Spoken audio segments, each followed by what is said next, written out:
कक्षा 10 के सभी प्यारे विद्यार्थियों का स्वागत है आपके अपने YouTube channel Shri Ram classes में। और प्यारे विद्यार्थियों, आज के इस वीडियो में आपका जो पेपर होने वाला है हिंदी का, उसके लिए आपके जो 10 नंबर का व्याकरण पूछा जाएगा। अब कई सारे बच्चों के कमेंट थे कि सर हमें व्याकरण की वीडियो अपलोड की जाए, हमें व्याकरण करवाई जाए। आप सभी की डिमांड पर ये वाला वीडियो मैं आपके लिए अपलोड कर रहा हूँ, आप इसको अच्छे से देखना। व्याकरण काफ़ी आसान है, अगर आप मुझे थोड़ा सा ध्यान देंगे तो आप 10 में से 10 नंबर आप व्याकरण के कंप्लीट करके आएंगे।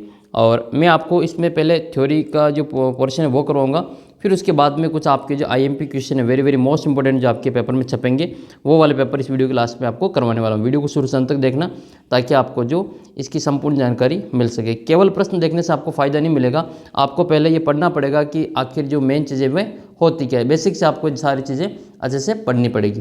तो आइए मैं आपको संज्ञा से शुरुआत करता हूँ। कुछ आपके जो गिने चुने आपके जो टॉपिक हैं वो आपको इसमें आने वाले हैं। आपके व्याकरण के 10 नंबर के आपके जो 9 क्वेश्चन पूछे जाएंगे, जिसमें 8 तो आपके 1-1 नंबर के होंगे और एक प्रश्न आपका 2 नंबर का होगा। ये 2 नंबर का जो क्वेश्चन होगा वो आपका मुहावरा होगा और मुहावरे का वापस आपको वाक्य में प्रयोग करना है। तो इस प्रकार से 8 तो आपके एमसीक्यू टाइप रिक्त स्थान और एमसीक्यू टाइप के आएंगे, ठीक है। 2 प्रश्न आपके अबसद के और 6 प्रश्न आपके रिक्त स्थान के, 8 ये हो जाएंगे और एक आपका जो मुहावरा वाला प्रश्न हो जाएगा। तो हर बार रिपीट होता है, वही क्वेश्चन हम इस वीडियो में करने वाले हैं। तो संज्ञा से शुरुआत करते हैं। देखो, संज्ञा की परिभाषा से आपके जो प्रश्न आते हैं लगातार 3 साल है, जो आप देख सकते हैं कि ये 2025 का प्रश्न है, 2024 का प्रश्न है, 2023 का प्रश्न है। तो 2025 में प्रश्न आया है कि किसी भाव, अवस्था, गुण अथवा नाम को संज्ञा कहते हैं। तो कौन सी संज्ञा कहते हैं? इसको भाववाचक संज्ञा कहते हैं। भाव, अवस्था, गुण, नाम को भाववाचक संज्ञा कहते हैं। 2024 में भी ऐसा ही क्वेश्चन आया था, किसी भाव, अवस्था, गुण अथवा दशा, ठीक है, केवल नाम की जगह पर दशा को बदलाएं कि नाम को कहते हैं तो इसमें आपके भाववाचक संज्ञा कहते हैं। ये 2024 में आया था। प्रायः गुण, दोष, अवस्था, व्यापार, अमूर्त, भाव, क्रिया संज्ञा के अंतर्गत आते हैं। तो ये भी आपके भाववाचक संज्ञा के अंतर्गत आते हैं। तो देखो, लगातार 3 साल से जो भाववाचक संज्ञा का ही प्रश्न पूछा जा रहा है। हो सकता है कि इस बार भी आपके भाववाचक संज्ञा का ही आए या फिर आपके भाववाचक संज्ञा का उदाहरण पूछ ले। तो आइए हम पहले संज्ञा के बारे में देख लेते हैं। तो संज्ञा क्या होती है? संज्ञा किसी भी जो नाम को हम संज्ञा कहते हैं। संज्ञा का अर्थ क्या होता है? नाम होता है। तो किसी भी प्राणी, वस्तु, स्थान, भाव के नाम का बोध कराने वाले जो शब्द होते हैं उनको हम संज्ञा कहते हैं। और संज्ञा के कितने भेद हैं? तो संज्ञा के हमारे 3 भेद होते हैं। कितने भेद हैं? संज्ञा के 3 भेद हैं और तीनों ही भेद आपको अच्छे से याद कर लेना है। पहला है आपकी व्यक्तिवाचक संज्ञा, इसके बाद में आपके दूसरे नंबर पर आता है जातिवाचक संज्ञा और तीसरे नंबर पे आता है आपका भाववाचक संज्ञा। इंपॉर्टेंट है आपका ये भाववाचक संज्ञा। तो पहले हम जाति और व्यक्ति वाला भी देख लेते हैं। तो व्यक्तिवाचक संज्ञा में क्या होता है कि जिस संज्ञा शब्द से किसी व्यक्ति विशेष, वस्तु विशेष, स्थान विशेष के नाम का बोध होता है उसको हम क्या कहते हैं? व्यक्तिवाचक संज्ञा कहते हैं। नाम लेते ही किसी एक के ऊपर अगर आपका ध्यान जाता है तो वो फिर आपका व्यक्तिवाचक संज्ञा कहलाएगी। जैसे मैं आपका नाम लेता हूँ कि आपका जो नाम है वो रमेश है, मान लेते हैं आपका नाम रमेश है, तो रमेश एक व्यक्तिवाचक संज्ञा है। लेकिन मैं कहता हूँ कि छात्र, ठीक है, तो छात्र में आपके सारी कक्षा के विद्यार्थी आ जाएंगे तो वो आपके जो जातिवाचक जो हो जाएगा। लड़का जातिवाचक है, लड़की जातिवाचक है। लेकिन किसी लड़के का नाम, जैसे आपके श्याम नाम ले लिया तो श्याम आपके व्यक्तिवाचक में आएगा। और किसी लड़के का नाम ले लिया, मान लो गीता, तो गीता जो है वो आपके व्यक्तिवाचक में आएंगे। तो किसी एक का नाम आएगा तो वो आपकी व्यक्तिवाचक है और किसी ग्रुप की बात की जा रही, समूह की बात की जा रही तो वो फिर आपके जातिवाचक आएगा। तो व्यक्तिवाचक संज्ञा विशेष का बोध कराती है, सामान्य का नहीं। जैसे राम, श्याम, सीता, गीता, भारत, हिमालय, गंगा, दीपावली, यानी कि नदियों के नाम हैं, आपके त्योहारों के नाम हैं। इसके अलावा आपके जो वार है, ठीक है, सप्ताह के दिनों के नाम और समाचार पत्रों के नाम हैं, स्थानों के नाम हैं, ऐतिहासिक इमारतों के नाम हैं। ये सभी आपके किस में आते हैं? व्यक्तिवाचक में आते हैं। फिर आता है आपका जातिवाचक संज्ञा। जातिवाचक संज्ञा जो है जिन शब्दों से किसी प्राणी, वस्तु, स्थान अथवा संपूर्ण जाति का जो बोध होता है इसको हम क्या कहते हैं? जातिवाचक संज्ञा कहते हैं। एक ग्रुप का बोध होता है इसको हम क्या कहते हैं? जातिवाचक संज्ञा कहते हैं। जैसे जातिवाचक संज्ञा में गाय, आदमी, पुस्तक, पेड़, पंखा, पहाड़, नदी, ये सभी के नाम हैं वो शामिल होते हैं। तो ये आपके जातिवाचक संज्ञा का उदाहरण है। अब जैसे आपके इसमें नाम आ रहा है जैसे गाय, ठीक है, गाय में आप किसी का विशेष नाम करेंगे तो वो फिर आपके इसमें आ जाएगा व्यक्तिवाचक में, लेकिन गाय इसमें सारी गायें इसमें शामिल हो जाएगी। आदमी में सारे आदमी इसमें शामिल है, लेकिन किसी का नाम ले लिया, श्याम, राम, तो वो फिर आपके व्यक्तिवाचक हो जाएगा। पुस्तक, जैसे रामायण नाम ले लिया, तो रामायण जो है वो आपके एक पर्टिकुलर किताब का नाम है, यह आपके कहाँ चली जाएगी, व्यक्तिवाचक में। लेकिन पुस्तक में सारी पुस्तकें शामिल है, 10वीं क्लास की पुस्तक भी आ जाएगी इसमें, और आपके जो कॉलेज की पुस्तक भी इसमें आ जाएगी, और कोई धार्मिक पुस्तक भी आ जाएगी। तो ये आपके जातिवाचक संज्ञा के उदाहरण हैं। इंपॉर्टेंट आपका भाववाचक संज्ञा। तो भाववाचक संज्ञा, जिस संज्ञा शब्द से प्राणियों अथवा वस्तुओं का गुण, दोष, कार्य, मनोभाव आदि का बोध होता है, इसको भाववाचक संज्ञा कहते हैं। इंपॉर्टेंट है भाववाचक संज्ञा, काफ़ी इंपॉर्टेंट है, कई बार लगातार आपके प्रश्न मैंने आपको पहले ही बता दिया। तो इसका उत्तर हम क्या करेंगे, भाववाचक कर देंगे। तो भाववाचक में आपको याद रखना, जो गुण होते हैं, मानवीय गुण होते हैं, उनके बारे में आपको जानकारी मिलती है। अमूर्त होते हैं, इनको हम देख नहीं सकते, केवल महसूस करते हैं। जैसे भय, क्रोध, दया, उत्साह, चिंता, बचपन, बुढ़ापा, ठीक है, ये आपके क्या है, भाववाचक संज्ञा के उदाहरण हैं। अब किसी भी जातिवाचक संज्ञा में सर्वनाम, विशेषण, क्रिया, अवयव शब्द के साथ में प्रत्यय जोड़ करके हम क्या कर सकते हैं, भाववाचक संज्ञा की जो निर्माण वो कर सकते हैं। ये बहुत इंपॉर्टेंट है, विशेष वाला याद रखें। जातिवाचक संज्ञा सर्वनाम, विशेषण, क्रिया, अवयव शब्द जोड़ करके इसके प्रत्यय में जोड़ेंगे, यानी कि पीछे जोड़ेंगे, और भाववाचक संज्ञा बन जाएगी। जैसे ये पशु हैं, तो पशु आपकी जातिवाचक संज्ञा है, इसमें ता जोड़ेंगे तो पशुता हो जाएगा। बच्चा है तो इसमें पन जोड़ेंगे तो बचपन हो जाएगा। ये बचपन वाला इंपॉर्टेंट है, याद कर लेना। बचपन का जो मूल शब्द है वो बच्चा है, और इसमें पन आता है। ममता या ममत्व, ये आपके जो सर्वनाम से बनता है। निजत्व, ठीक है, और बुरा प्लस आई से आपके बुराई हो जाएगी। मोटापा से आपके मोटा प्लस आपा हो जाएगा। थकावट में आपके आवट प्रत्यय है, और दूर प्लस ई में आपके दूरी शब्द बनेगा। तो इस प्रकार से आपका जो संज्ञा का जो टॉपिक है वो कंप्लीट होता है। अब आपके एक क्वेश्चन फिक्स इसमें संज्ञा का पूछा जाएगा, ठीक है। तो आप इसमें संज्ञा देखेंगे, संज्ञा के भेद 3 होते हैं, व्यक्तिवाचक, जातिवाचक और भाववाचक। और व्यक्तिवाचक में किसी व्यक्ति विशेष का, स्थान विशेष का नाम होता है, और जातिवाचक में संपूर्ण जो जाति होती है उसका बोध होता है, और भाववाचक में जो कुछ जैसे प्राणियों के गुण और दोष होते हैं वस्तुओं के, वो आते हैं, गुण, दशा, कार्य, मनोभाव, इनका बोध होता है।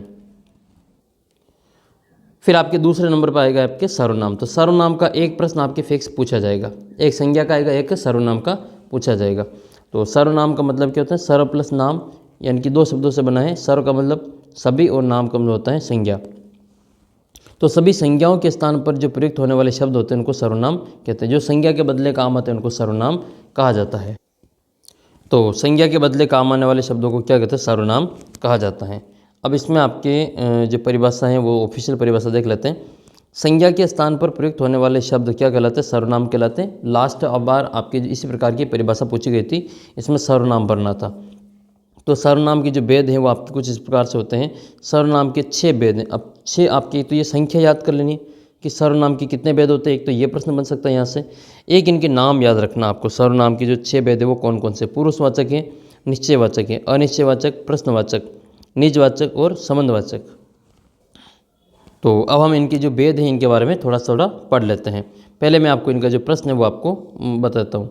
जैसे 2025 में प्रश्न आया था कि इनमें से जो सर्वनाम का भेद कौन सा है, सर्वनाम का भेद कौन सा है, तो वह, क्रिया, ताल, गति। तो इसमें जो वह शब्द है वो आपका सर्वनाम का प्रकार है। नेक्स्ट है, संज्ञा के बदले काम आने वाले जो शब्द हैं वो क्या कहलाते हैं, सर्वनाम कहलाते हैं। पुरुषवाचक सर्वनाम के कितने भेद होते हैं, तो पुरुषवाचक सर्वनाम वापस 3 प्रकार का होता है। ये हम आगे इसमें वापस दोबारा से पढ़ लेते हैं। पहले आएगा आपके पुरुषवाचक सर्वनाम। तो जिन सर्वनाम का जो प्रयोग है वक्ता या लेखक के द्वारा खुद के नाम या श्रोता के अलावा किसी अन्य के स्थान पर किया जाता है तो उसको पुरुषवाचक सर्वनाम कहते हैं। उदाहरण के लिए आप इसमें देखेंगे जो पुरुषवाचक सर्वनाम है उसके वापस 3 भेद है। पुरुषवाचक सर्वनाम के 3 भेद हैं, सर्वनाम के 6 भेद हैं। इसमें से जो पहला पुरुषवाचक है इसके 3 भेद होते हैं। इसमें 3 भेद में आपके उत्तम पुरुषवाचक सर्वनाम हो जाएगा, ठीक है, और मध्यम पुरुष हो जाएगा, और आपका जो अन्य पुरुष हो जाएगा। उत्तम पुरुष में मैं, हम, मेरा, हम, मैंने, हम में आता है। मध्यम पुरुष में जो सुनने वाला होता है उसके लिए काम मिल जाता है, तुम, आप सब, ये मध्यम पुरुष में है। जैसे मैं बोल रहा हूँ तो मैं आपके उत्तम पुरुष में आऊँगा, और आप सुन रहे सभी, तो ये सभी श्रोतागण जो है मध्यम पुरुष में आएंगे। किसी तीसरे की बात करें तो वह आपके जो यह, वह, ये, वे, उन्होंने, इन्हें, ये आपके अन्य पुरुष में आते हैं। फिर आपके दूसरे नंबर पे आएगा सर्वनाम निश्चयवाचक सर्वनाम। नाम से ही पता चल रहा है, पहले भी इसकी परिभाषा आई हुई है, निश्चयवाचक सर्वनाम। तो तो किसी वस्तु या व्यक्ति की ओर निश्चित संकेत करते हुए उनके नाम के स्थान पे जिन शब्दों का प्रयोग करते हैं उनको निश्चयवाचक सर्वनाम कहा जाता है। कि उनको क्या कहते हैं? निश्चयवाचक सर्वनाम कहते हैं। जैसे यह, वह, ये, वे। पास में तो यह, दूर है तो वह, और एक वचन है तो यह और बहुवचन है तो ये। एक वचन है तो वह और बहुवचन है तो वे। अनिश्चयवाचक, नाम से पता चल रहा है कोई निश्चित नहीं है इसमें। तो जिन सर्वनाम शब्दों से किसी व्यक्ति या वस्तु का अनिश्चितता का बोध होता है उसे अनिश्चयवाचक सर्वनाम कहा जाता है। जैसे कोई, किसी आदि इसके उपयोग में लेते हैं। नेक्स्ट है फिर आपके निजवाचक सर्वनाम। तो निजवाचक सर्वनाम जिन सर्वनाम शब्दों का प्रयोग वक्ता अपने लिए करता है, खुद के लिए करता है, ठीक है, तो अपनेपन के जिसमें रूप होता है उसको हम निजवाचक सर्वनाम कहते हैं। कुछ शब्द है आपको याद रखना, और ये वेरी वेरी मोस्ट इंपॉर्टेंट है निजवाचक सर्वनाम, इसको अच्छे से याद कर लेना। स्वयं है, खुद है, स्वतः है, अपने आप है, अपना है, अपनी है, अपने हैं, ये कुछ शब्द हैं जो अपनेपन के लिए किए जाते हैं। मैं अपनी पुस्तक पढ़ता हूँ, तो इसमें जो अपनी शब्द है वो आपके निजवाचक सर्वनाम है। यहाँ पर जो मैं शब्द हैं उत्तम पुरुष हैं और अपनी शब्द निजवाचक सर्वनाम में आता है। तो मैं जो है वो तो आपके उत्तम पुरुष सर्वनाम आ जाएगा, और अपनी जो आपका निजवाचक सर्वनाम आएगा। अगला प्रश्न आपके जो सर्वनाम का टाइप है वो आपके प्रश्नवाचक सर्वनाम है। प्रश्नवाचक किससे नाम से पता चल रहा है कि जिन सर्वनाम शब्दों से किसी प्रश्न का बोध होता है उसको प्रश्नवाचक सर्वनाम कहते हैं। जैसे कौन, क्या, किसे, कब, कितना, कैसे, तो ये सभी आपके प्रश्नवाचक सर्वनाम कहलाते हैं। फिर आपके इंपॉर्टेंट बनता है ये संबंधवाचक सर्वनाम। यहाँ सभी प्रश्न आता है। संबंधवाचक सर्वनाम में क्या होता है कि दो उपवाक्यों में प्रयुक्त जो संज्ञा शब्द हैं बीच में संबंध दर्शाने वाले सर्वनाम शब्द संबंधवाचक सर्वनाम कहलाते हैं। जैसे जो, जिसे, जिसका, जिसकी, जिसके, ये सभी आपके संबंधवाचक सर्वनाम के उदाहरण हैं। 3 प्रश्न आपको यहाँ पे मैंने करवा दिया। फिर आपके प्रश्न ये कि सर्वनाम किसे कहते हैं, इसके कितने भेद हैं। तो सर्वनाम जो संज्ञा के बदले काम आते हैं, स्थान पे काम आते हैं, उनको सर्वनाम कहते हैं। सर्वनाम के 6 भेद हैं। और फिर आपके पुरुषवाचक जो है इनके आपके 3 भेद के नाम बताने हैं। इस प्रकार से अगला टॉपिक आपका आता है विशेषण वाला। विशेषण वाला आपके क्या है, जो संज्ञा और सर्वनाम की विशेषता बताता है। इंपॉर्टेंट है, ये आपके समास में भी काम आएगा विशेषण वाला। तो जो शब्द संज्ञा या सर्वनाम शब्द की क्या बताते हैं, विशेषता बताते हैं, उन्हें विशेषण कहा जाता है। जैसे नीला, काला, हरा, नया, मोटा, ताज़ा, पुराना, ये सभी विशेषण हैं। और जिसकी विशेषता बताते हैं उसको विशेष्य कहते हैं। जैसे नीला घोड़ा, मैं आपके यहाँ पे लिखता हूँ मैं नीला घोड़ा। तो नीला घोड़ा जो शब्द है इसमें घोड़े की विशेषता है कि वो नीला है, तो विशेषता तो आपकी हो जाएगी नीला। और किसकी बताई जा रही विशेषता, घोड़े की, तो इसमें घोड़ा क्या हो जाएगा, विशेष्य हो जाएगा। क्या हो जाएगा, ये विशेष्य हो जाएगा। याद रखना, विशेषण विशेष्य आपके आगे जो हम कर्मधारय समास पढ़ेंगे उसमें काम आएगा ये। तो ये विशेषण शब्दों के द्वारा जिस शब्द का विशेषता प्रकट की जाती है उसको विशेष्य कहते हैं। और विशेषण के देखो हमारे इसमें 5 भेद दे रखे हैं। कितने भेद दे रखे हैं, 5 भेद दे रखे हैं। अब कई किताबों में 4 भी दे रखे हैं, कई किताबों में 5 भी दे रखे हैं। तो आप है जो अब 5 भी लिख सकते हैं और इसमें 4 भी लिख सकते हैं, लेकिन आपको इसमें 5 लिख लेना है, ठीक है। और 4 लिखेंगे तो भी आपको नंबर इसमें मिल जाएंगे, क्योंकि अलग अलग किताबों में इसके जो भेद है वो अलग अलग दे रखे हैं। गुणवाचक, संख्यावाचक, परिमाणवाचक, संकेतवाचक और व्यक्तिवाचक। गुणवाचक में क्या होता है, ऐसे शब्द जो किसी संज्ञा, सर्वनाम के गुण, दोष, दशा, रंग, रूप, स्थान आदि की विशेषता बताते हैं, गुणवाचक विशेषण कहलाते हैं। जैसे कि एक भला आदमी, तो उसमें इसका गुण है आदमी का, वो भला है। बुरा आचरण इसकी विशेषता है, ठीक है। टूटी कुर्सी, काला कुत्ता, सुंदर बालक, भारतीय नारी और मीठा आम। तो इसमें जो शब्द के आगे जो लग रहे हैं, जैसे ये आपके इसमें दिखाई देंगे, एक तो भला, ये इसमें आपके गुणवाचक विशेषण है। बुरा, टूटी, काला, सुंदर, भारतीय और मीठा, ये जो मैंने आपके सर्कल बनाए इसमें, ये सारे के सारे गुणवाचक विशेषण के उदाहरण हैं। फिर आपके आएगा संख्यावाचक विशेषण। नाम से पता चल रहा है आपको, कोई रटना नहीं है। ऐसे शब्द जो किसी की संख्या के द्वारा जो विशेषता प्रकट करते हैं उनको संख्यावाची या संख्यावाचक विशेषण कहते हैं। ऐसे शब्द जो किसी संज्ञा या सर्वनाम की संख्या को प्रकट करते हैं और संख्यावाचक सर्वनाम कहलाते हैं। इसके 2 भेद माने जाते हैं। संख्यावाचक सर्वनाम के 2 उपभेद हैं, एक तो निश्चित संख्यावाचक विशेषण है और एक आपके अनिश्चित संख्यावाचक विशेषण है। निश्चित में फिर आपसे निश्चित पूछा जाएगा तो निश्चित जो है वो आपके फिक्स होता है। जिन विशेषण शब्दों के द्वारा किसी निश्चित संख्या को प्रकट करते हैं उसे निश्चित संख्यावाचक विशेषण कहते हैं। जैसे 5 आदमी, 10 लड़के, 100 रुपये, तो इसमें 5, 10, 100 तीनों लोग, तो ये तीनों ये सभी आपके निश्चित संख्यावाचक विशेषण में आते हैं। दूसरा है आपका अनिश्चय संख्यावाचक विशेषण।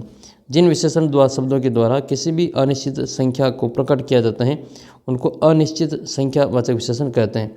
आपको रटना कुछ भी नहीं है, जैसे जैसे आपके जो नाम है वैसे वैसे इनका काम है। तो अनिश्चित है तो इसमें आपकी अनिश्चित संख्या को प्रकट करता है, निश्चित है तो ये निश्चित संख्या को प्रकट करता है। जैसे कुछ लोग, अब कुछ लोग में कितना है कि 2 है कि 4 है, 10 है, 15 ये नहीं पता है, बस कुछ लोग। थोड़े रुपये, अब थोड़े रुपये कितने हैं, 1000 है, लाख है, 10 लाख है, करोड़ है, 10 करोड़ है, कुछ में आप कितना समझते हैं, थोड़े रुपये कितने हैं आपके पास में। इसी प्रकार से परिमाणवाचक विशेषण, परिमाणवाचक विशेषण जो है ऐसे शब्द जो किसी वस्तु पदार्थ के माप तोल मात्रा को प्रकट करते हैं उसको परिमाणवाचक विशेषण कहते हैं। इसके 2 भेद वापस, निश्चित परिमाणवाचक और अनिश्चित परिमाणवाचक। निश्चित परिमाणवाचक में आपके जो संख्या जो परिमाण होगा वो निश्चित होगा। जैसे विशेषण जो होंगे ये निश्चित परिमाणवाचक, उसमें विशेषण शब्दों के द्वारा निश्चित मात्रा में जो मात्रा को प्रकट किया जाता है उसको निश्चित परिमाणवाचक विशेषण कहा जाता है। जैसे 2 लीटर दूध, इसमें निश्चित है कि लीटर दूध कितना है तो 2 लीटर है। 5 किलो शक्कर, 5 किलो चीनी, तो इसमें यह भी फिक्स है कि चीनी कितने किलो है। 3 किलो या 3 मीटर कपड़ा, ये जो निश्चित मात्रा को प्रकट करते हैं उसको निश्चित परिमाणवाचक विशेषण कहते हैं। अनिश्चित में इसमें कोई फिक्स नहीं होता है। उन विशेषण शब्दों के द्वारा जो किसी अनिश्चित मात्रा को प्रकट करते हैं, ठीक है, उसे अनिश्चयवाचक परिमाणवाचक विशेषण कहते हैं। जैसे थोड़ा दूध, कम चीनी, थोड़ा कपड़ा। अब थोड़ा दूध, थोड़ा ये थोड़ा कम है कितना है। फिर आता है संकेत या फिर आपके सार्वनामिक विशेषण। संकेतवाचक और सार्वनामिक विशेषण दोनों ही आपके सेम ही हैं। जब किसी सर्वनाम शब्द को किसी वस्तु या व्यक्ति की ओर संकेत करते हुए वाक्य में विशेषण के रूप में लिख दिया जाता है तो उसको हम संकेतवाचक या फिर सार्वनामिक विशेषण कहते हैं। तो एक आपके इसमें आ रहा है, इस गेंद को मत फेंको, कि ये आपके इम्पोर्टेंट है। इसका जो उदाहरण है याद कर लेना इसको, इस गेंद को मत फेंको, ये PYQ पहले भी आया हुआ ही है। यह पुस्तक मेरी है, वह अगर रमेश का है, तो ये संकेत कर रहे हैं यह, वह, इस। तो इस शब्द, यह शब्द, वह शब्द, यह आपके संकेतवाचक या फिर सार्वनामिक विशेषण के उदाहरण हैं। व्यक्तिवाचक विशेषण, ऐसे शब्द जो किसी मूल रूप से व्यक्तिवाचक संज्ञा है किंतु वाक्य में विशेषण का कार्य कर रहे हैं उनको व्यक्तिवाचक विशेषण कहा जाता है। यानी कि व्यक्ति के रूप में कार्य कर रहे होते हैं, इसको व्यक्तिवाचक विशेषण कहेंगे। बनारसी साड़ी, अब साड़ी कहाँ की फेमस है, बनारस की, तो इसका जो व्यक्तिवाचक संज्ञा है वो बनारस है। तो उसके लिए आपको याद रखना है ये व्यक्तिवाचक संज्ञा है। कश्मीरी सेब, बीकानेरी भुजिया, तीनों ही आपका इंपॉर्टेंट है। फिर आपका एक और शब्द आता है प्रविशेषण। प्रविशेषण क्या होता है, ऐसे शब्द जो विशेषण की विशेषता बताते हैं उनको प्रविशेषण कहा जाता है। जो विशेषण की भी वापस विशेषता बताते हैं उनको प्रविशेषण कहा जाता है। जैसे वह बहुत परिश्रमी है, परिश्रमी तो है लेकिन बहुत ही ज़्यादा है, तो परिश्रमी की भी विशेषता बताती है, बहुत परिश्रमी है। यह बहुत छोटा मैदान है, मैदान छोटा तो है पहले से लेकिन उसको और छोटा बना दिया, तो फिर इसका जो उत्तर है वो इसमें याद रखना वो प्रविशेषण के रूप में काम आएगा। यहाँ एक अत्यंत ऊंचा महल था, तो ये भी आपके जो प्रविशेषण के उदाहरण हैं। फिर आपके जो इसमें नेक्स्ट जो प्रश्न है वो आपके बोर्ड के आए हुए प्रश्न देख लेते हैं। वे विशेषण जो किसी पदार्थ की निश्चित मात्रा का, परिमाण का, नापतोल का बोध कराते हैं उनको निश्चित परिमाणवाचक जो आपके विशेषण कहा जाता है। नेक्स्ट है, वे शब्द जो संज्ञा या सर्वनाम की विशेषता बताते हैं उन्हें क्या कहा जाता है, उन्हें विशेषण कहा जाता है। ये 2024-25 के प्रश्न आपके सामने हैं। फिर इसके बाद में आपका जो है क्रिया का प्रश्न आपके पूछा जाता है, तो क्रिया के भी हम यहाँ पे प्रश्न देख लेते हैं। क्रिया क्या होता है कि जिस शब्द के द्वारा किसी भी कार्य के करने या होने का बोध होता है उसको हम क्रिया कहते हैं। क्रिया जो धातु रूप होता है उसी को हम क्रिया कहते हैं। तो इसमें आपके जो क्रिया के भेद हैं वो हम देख लेते हैं। क्रिया कर्म के आधार पर क्रिया के 2 भेद है, प्रश्न आया हुआ है ये। कर्म के आधार पर क्रिया के कितने भेद होते हैं, तो 2 भेद होते हैं। एक तो आपके सकर्मक क्रिया है, सकर्मक क्रिया है, दूसरी आपके अकर्मक क्रिया है। तो सकर्मक क्रिया भी आपकी जो वापस 2 प्रकार की होती हैं, ठीक है, एक कर्मक और द्विकर्मक। सकर्मक क्रिया में जो फल हैं, क्रिया का जो फल है वो वाक्य में जो कर्म होता है इस पर पड़ता है। तो जिस क्रिया का फल वाक्य में प्रयुक्त कर्म कारक शब्द पर पड़ता है उसको हम सकर्मक क्रिया कहते हैं। जैसे पूनम चित्र बना रही है, राहुल पुस्तक पढ़ रहा है, विवेक सितार बजा रहा है। तो इसमें जो क्रिया का जो फल है वो कर्म पे पड़ रहा है। तो इसके पहचान की एक आपको मैं ट्रिक बताता हूँ। आप जो क्या करके आपको जो प्रश्न बनाना है, ठीक है। जैसे पूनम क्या बना रही है, तो पूनम चित्र बना रही, तो क्या का उत्तर आपको मिल गया, इसका मतलब वो सकर्मक क्रिया है। राहुल पुस्तक पढ़ रहा है, तो राहुल क्या पढ़ रहा है, तो राहुल पुस्तक पढ़ रहा है, उत्तर आपको पुस्तक मिल गया। विवेक सितार बजा रहा है, तो विवेक क्या बजा रहा है, विवेक सितार बजा रहा है। तो इसमें आपके जो सकर्मक क्रिया के ये उदाहरण हैं। अब आपके अकर्मक क्रिया आप जो आसानी से निकाल पाएंगे वो भी हम आगे देखते हैं। एक कर्मक द्विकर्मक आपके दो इसके भेद होते हैं, ठीक है। एक ही कर्म कारक प्रयुक्त होता है तो उसको हम एक कर्मक कहते हैं। जैसे बच्चे पुस्तक पढ़ रहे हैं, तो इसमें आपकी एक ही आपके कर्म है। पार्थ टीवी देख रहा है, तो इसमें जो कर्म है वो आपके एक ही हैं। तो एक कर्मक सकर्मक क्रिया इसको कहा जाता है। द्विकर्मक में जो दो कर्म कारक शब्द एक साथ प्रयुक्त होते हैं, जैसे गुरुजी छात्रों को पाठ पढ़ा रहे हैं, छात्रों को भी पढ़ा रहे हैं और पाठ भी पढ़ा रहे हैं, तो दो काम इसमें एक साथ हो रहा है। अकर्मक क्रिया क्या होती हैं, जब किसी वाक्य में कर्म का प्रयोग किए बिना ही क्रिया का प्रयोग किया जाता है, तो अर्थात जो क्रिया का जो फल है वो वाक्य में जो कर्ता होता है इसके ऊपर पड़ता है, जिसको अपन अकर्मक क्रिया कहते हैं। अकर्मक क्रिया का जो फल है वो कर्ता पे पड़ता है और सकर्मक का जो फल है वो कर्म पे पड़ता है। जैसे राधा हंसती हैं, अब इसमें क्या लगा के देखिए प्रश्न बनाओ, उत्तर मिलता है क्या, राधा क्या हंसती हैं, ऐसा कुछ प्रश्न ठीक नहीं दिख रहा आपको। जैसे राम दौड़ रहे हैं, तो राम क्या दौड़ रहा है, बच्चे सो रहे हैं, तो बच्चे क्या सो रहे हैं, ठीक है। तो क्या का उत्तर आपको यहाँ पे नहीं मिलेगा। तो जैसे दौड़ना हो गया, रोना हो गया, सोना हो गया, ठीक है, जागना हो गया, तो ये सभी आपके जो अकर्मक क्रिया के उदाहरण हैं। ये तो कर्म के आधार पे हो गई। अब हम देख लेते हैं आपके संरचना के आधार पे। तो संरचना के आधार पे जो क्रिया है उसके आपके 5 भेद हैं। कितने भेद हैं, 5 भेद है। पहला है संयुक्त क्रिया, जब किसी वाक्य में दो या दो से अधिक अलग अलग धातुओं से बनी क्रिया एक साथ प्रयोग होती है तो उसको हम संयुक्त क्रिया कहते हैं। जैसे बच्चा पढ़ने लग गया है, इसमें आपके जो पढ़ना और लगना ये आपकी दो क्रिया आती हैं, तो इसको हम संयुक्त क्रिया कहते हैं। दो या दो से अधिक धातुओं का प्रयोग एक साथ हुआ है। नाम धातु क्रिया, जिन क्रिया शब्दों से रचना संज्ञा सर्वनाम विशेषण शब्दों का होती हैं उनको नाम धातु क्रिया कहा जाते हैं। जैसे संज्ञा से बनेगा हाथ, तो हाथ का हथियाना हो जाएगा, बात का बतियाना हो जाएगा। सर्वनाम से बना शब्द नाम धातु क्रिया, तो अपना का अपनाना हो जाएगा। विशेषण इसमें आपके बना शब्द तो गर्म से गर्माना हो जाएगा। तो ये नाम धातु क्रिया के उदाहरण हैं। फिर इंपॉर्टेंट आपके जो प्रश्न आता है वो ये वाला प्रेरणार्थक क्रिया। तो प्रेरणार्थक क्रिया और आपका पूर्वकालिक क्रिया दोनों ही आपके इंपॉर्टेंट है। तो प्रेरणार्थक में किसी भी वाक्य में कर्ता स्वयं कोई कार्य नहीं करके किसी अन्य से कार्य करवाता है, तो अब कार्य करने के लिए प्रेरित करता है, तो उसको हम क्या कहते हैं, प्रेरणार्थक क्रिया कहते हैं। जैसे राम ने लक्ष्मण से पत्र लिखवाया, माँ बेटे को दूध पिलाती है, मोहन राकेश से पत्र लिखवाता है, ठीक है। तो ये आपको जो शब्द हैं वो आपको याद रखना है, ये आपके प्रेरणार्थक क्रिया में आते हैं। फिर पूर्वकालिक क्रिया, जब किसी वाक्य में एक क्रिया के समाप्त होने के बाद दूसरी क्रिया संपन्न होती है तो वहाँ पहले समाप्त होने वाली जो क्रिया होती है उसको पूर्वकालिक क्रिया कहा जाता है। जैसे बच्चा दूध पीकर सो गया, तो सोने से पहले बच्चा दूध पिया था, तो पी कर मतलब एक काम पूरा कर दिया है, अब दूसरा काम शुरू हो रहा है, ठीक है। तो ये आपकी जो पूर्वकालिक क्रिया के उदाहरण है। शाम अपना पेपर करके, ठीक है, पेपर कर कर बैठ गया, तो पेपर पूरा हो गया, अब आराम से जो शाम है वो 11:30 पे जो आराम से शाम बैठा हुआ है।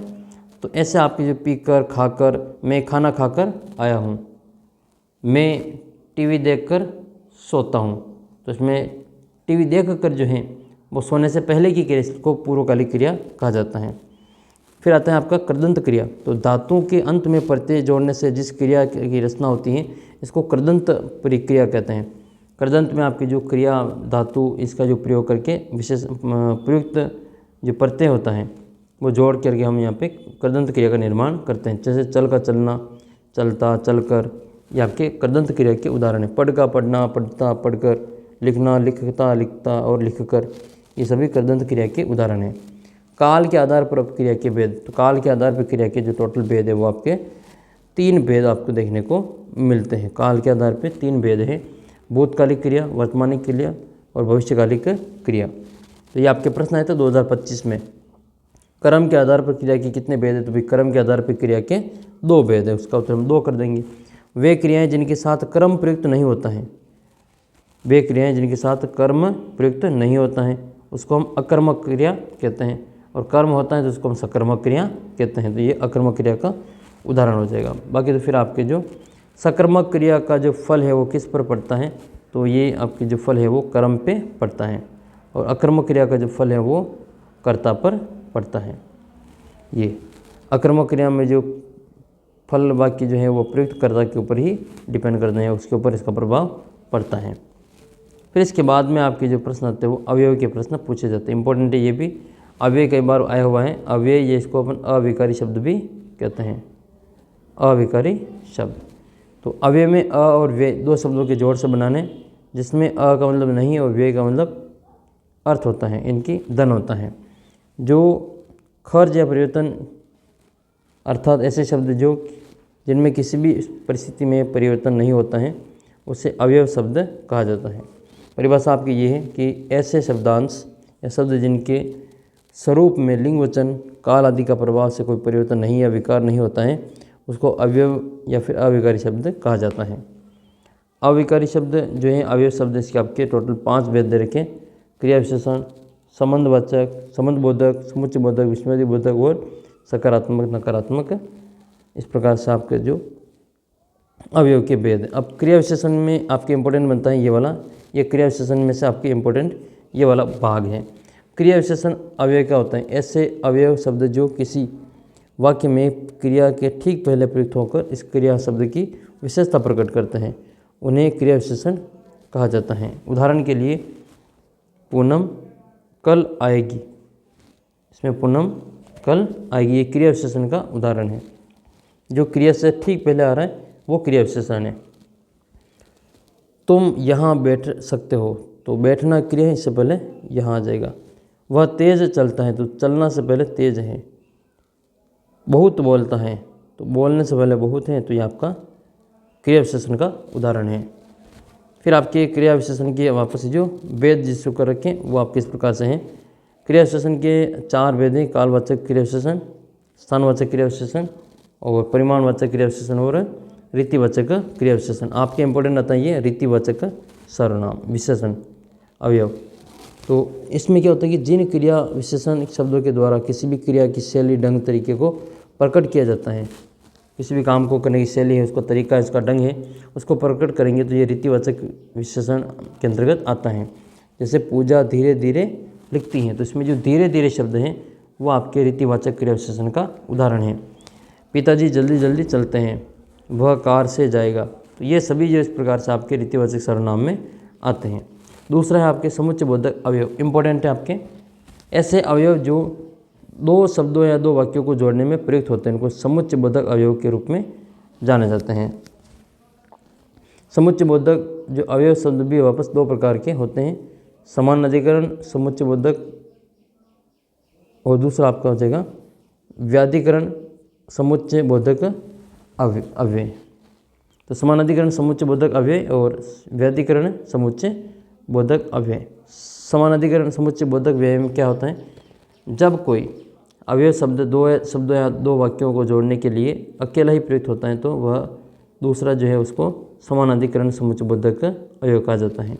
सामान्यतः साधारण वाक्य में 2 शब्दों तथा संयुक्त वाक्यों में जो 2 वाक्य के जोड़ने का प्रयुक्त शब्द होता है, जैसे भरत आया राम चला गया, राम और श्याम घनिष्ठ मित्र हैं, बैठ जाओ अथवा चले जाओ, 2 और 2 4 होते हैं, उसने कठिन परिश्रम की परंतु सफल नहीं हुआ। तो इसमें ये आपके जो समानाधिकरण है जो समुच्चयबोधक अवयव के उदाहरण हैं। तो एक तो ये हो जाएगा आपका समाधिकरण वाला, और एक समानाधिकरण के बाद में जो दूसरा समुच्चयबोधक के बाद में जो तीसरा आता है ये व्याधिकरण समुच्चयबोधक अव्यय। यदि कोई अवयव शब्द प्रधान उपवाक्य को आश्रित उपवाक्य से जोड़ने के लिए संयोजक शब्द के रूप में कार्य करता है तो उसको व्याधिकरण समुच्चयबोधक अवयव कहा जाता है। सामान्यतः मिश्र वाक्य को जोड़ने में प्रयुक्त होता है। यदि तुम मेहनत करते तो सफल हो जाते हैं, अगर तुम मेरे पास आते तो मैं तुम्हारी सहायता करता, यदि तुम अपनी खैर चाहते हो तो यहाँ से भाग जाओ। तो ये जो शब्द हैं, वाक्य हैं, ये व्याधिकरण समुच्चय बोधक अवयव के उदाहरण हैं। फिर आएगा आपके संबंध बोधक अवयव। जो अवयव किस शब्द किसी संज्ञा सर्वनाम के बाद प्रयुक्त होकर के उसका वाक्य के अन्य शब्दों के साथ में संबंध स्थापित करते हैं, उनको क्या कहते हैं? संबंध बोधक अवयव कहा जाता है। जैसे विद्यालय के समीप एक मंदिर है, ज्ञान के बिना मुक्ति नहीं मिलती है, चोर चौराहे तक पैदल गया, वह पिताजी के साथ मेला देखने गया। तो इसमें आपके संबंध बोधक अवयव का उदाहरण है ये। विस्मयादि बोधक में आपके जो ऐसे शब्द होते हैं जो वक्ता के हर्ष, शोक, घृणा, संबोधन, विस्मय, स्वीकृति, अनुमोदन मनोभावों को प्रकट करते हैं, उसको विस्मयादि बोधक कहते हैं। उदाहरण के लिए सबसे फेमस है आपका पहला कोटेशन, वह कितना सुंदर दृश्य है। तो इसमें जो वह शब्द है वो आपका विस्मयादि बोधक अवयव का उदाहरण है। आहा मैं तुम परीक्षा में सफल हो गया, तो ये भी आपके विस्मयादि बोधक अवयव हैं। अरे तुम यहाँ क्या कर रहे हो, तो ये जो अरे शब्द हैं वो आपके विस्मयादि बोधक अवयव हैं। और एक और आपके याद रखना है, निपात भी एक प्रकार का अवयव शब्द ही होता है, कई बार पहले भी आया हुआ है। जैसे हम जोर देके बोलते हैं, जैसे मुझे हिंदी भी पढ़नी है, या मुझे भी हिंदी पढ़नी है, मुझे हिंदी भी पढ़नी है और मुझे भी हिंदी पढ़नी है। तो इसमें दो शब्द हैं, ठीक है, ये भी। तो इसमें जो ही, भी, तो, तक, मात्र, भर, केवल, ये सभी जो प्रमुख निपात सूत्र होते हैं। फिर आपके प्रश्न जो आए हुए हैं बोर्ड के वो देख लेते हैं। ऐसे अवयव शब्द जो क्रिया की विशेषता बताते हैं उनको क्रिया विशेषण अवयव कहते हैं। वे शब्द जो दो शब्दों, वाक्यांशों, वाक्यों आदि को जोड़ते हैं उनको हम क्या कहते हैं? समुच्चय बोधक अवयव कहते हैं। तो अब हम देख लेते हैं आपके संधि। संधि आपके जो एक प्रश्न आपका संधि का फिक्स पूछा जाएगा। संधि बहुत लंबी चौड़ी है, लेकिन आपको जो मेन जो आपके बिंदु है वो मैं आपको समझा देता हूँ। संधि का मतलब क्या होता है? दो वर्णों का जो परस्पर मेल होता है, इससे जो नया शब्द बनता है उसको हम इसमें संधि कहते हैं। जैसे यद्यपि, तो यद्यपि का क्या हो जाएगा? यदि प्लस अपि हो जाएगा। महा प्लस ईश महेश हो जाएगा। नमः प्लस ते नमस्ते हो जाएगा। जगत प्लस दीश ईश जगदीश हो जाएगा। तो ये तीन तो नाम आपको ये याद रखना है, एक तो महेश का याद कर लेना, एक नमस्ते का, एक आपके जगदीश का। फिर संधि के भेद, तो भाई संधि के भेद हमारे तीन हैं, स्वर संधि, व्यंजन संधि और विसर्ग संधि। ये आपके स्वर संधि है, ये व्यंजन संधि है और ये विसर्ग संधि है। फिर वापस संधि की जो तीन भेद हमने देखे अभी, स्वर, व्यंजन और विसर्ग, इसमें भी जो स्वर संधि है इसके टोटल है जो 5 भेद देखने को मिलते हैं। तो स्वर संधि में क्या होता है? स्वर और स्वर मिलकर एक नया जो विकार है वो उत्पन्न करते हैं। तो स्वर संधि में स्वर के साथ स्वर मिलकर जो वर्ण का कोई विकार उत्पन्न होता है उसको हम स्वर संधि कहते हैं। जैसे यदि प्लस अपि यद्यपि, विनय प्लस अक विनायक, रमा प्लस ईश रमेश, सदा प्लस एव सदैव, राम प्लस अयन रामायण, ये सभी के सभी आपके जो आपके स्वर संधि के भेद हैं, प्रकार हैं, उदाहरण हैं। तो स्वर में होने वाले परिवर्तन के आधार पर इसकी 5 भेद किए जाते हैं। टोटल कितने भेद है स्वर संधि के? 5 भेद है। संधि 3 प्रकार की होती है। संधि तो 3 प्रकार की होती है, लेकिन इसमें जो हमारा ये स्वर संधि आएगा, तो ये स्वर संधि जो है वापस आपके 5 प्रकार की होती हैं। तो ये चीज़ आपको याद रखनी। पहली टाइप आती है आपके दीर्घ स्वर संधि। दीर्घ स्वर संधि में क्या होता है? अ या आ मिलकर, अ या आ के साथ में मिलके, अ या आ के साथ मिलकर आ का निर्माण करते। कुल मिला के जो दीर्घ अक्षर है आ, बड़ी ई, बड़ा ऊ, ये बनाते हैं। छोटा बड़ा मिलकर के बड़ा बनाते हैं, इसको हम दीर्घ स्वर संधि कहते हैं। जैसे ई मिलकर बड़ी ई बनाते हैं, ऊ या ऊ दोनों मिलकर बड़ा ऊ बनाते हैं। इनके कुछ उदाहरण हम देख लेते हैं। जैसे हम जो पढ़ते हैं विद्यालय, ये विद्यालय, तो विद्या प्लस क्या पढ़ते हैं? आलय पढ़ते हैं। विद्या प्लस आलय पढ़ते हैं।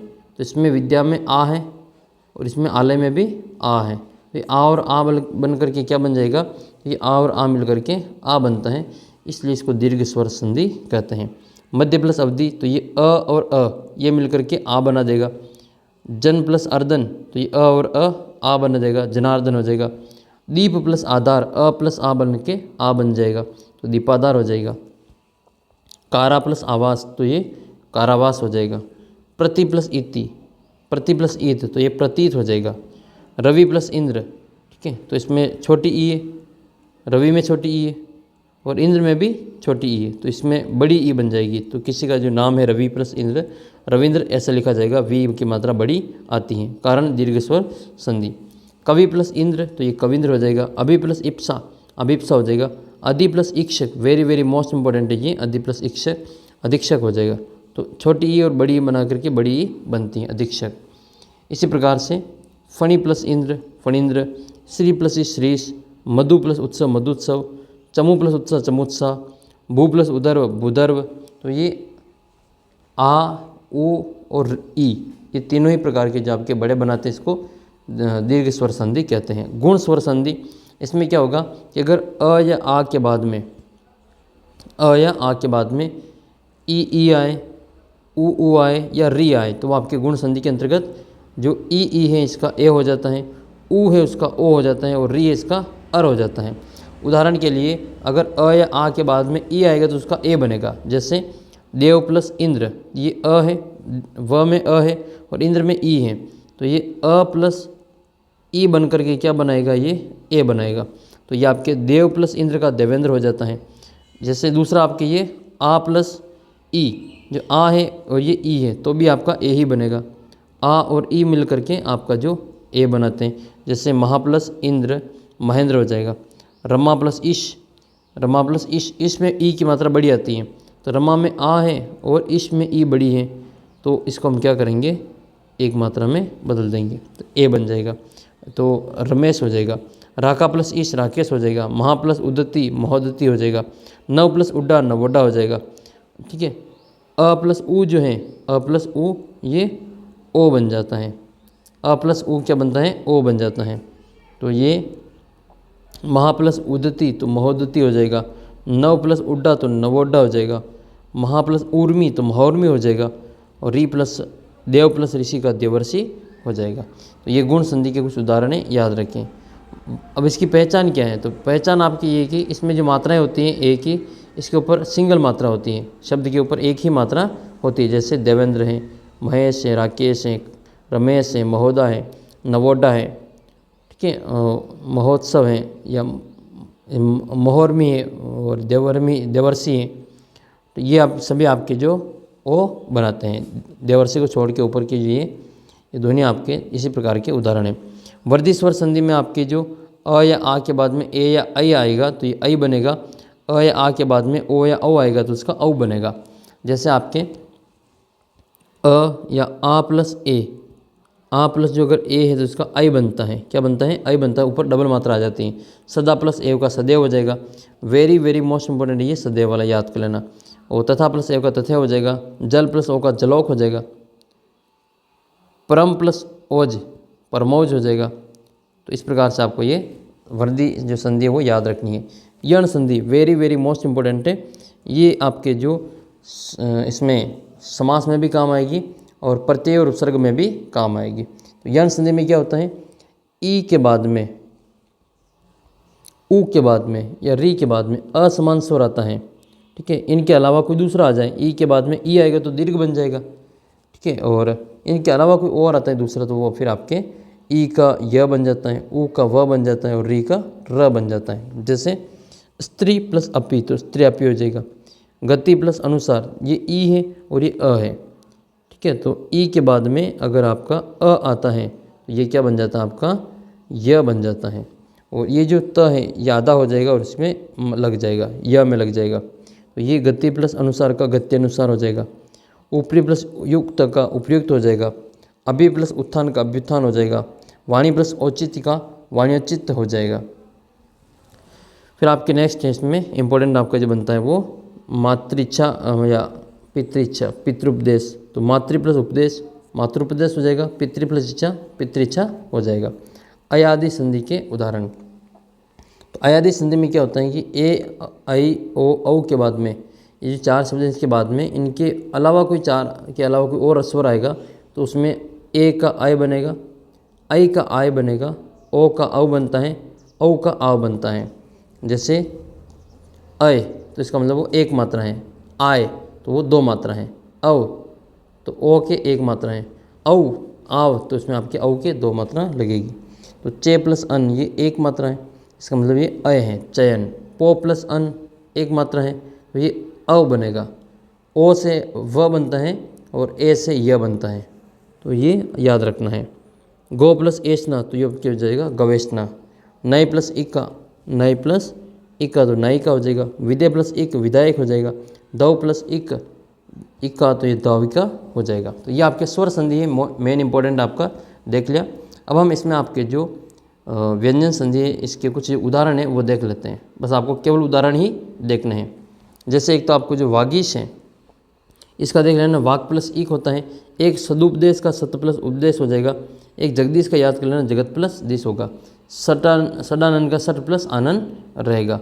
इसके अलावा जो उन्मूलन है तो उत प्लस मूलन हो जाएगा, या उन्मय है तो उत प्लस नयन हो जाएगा।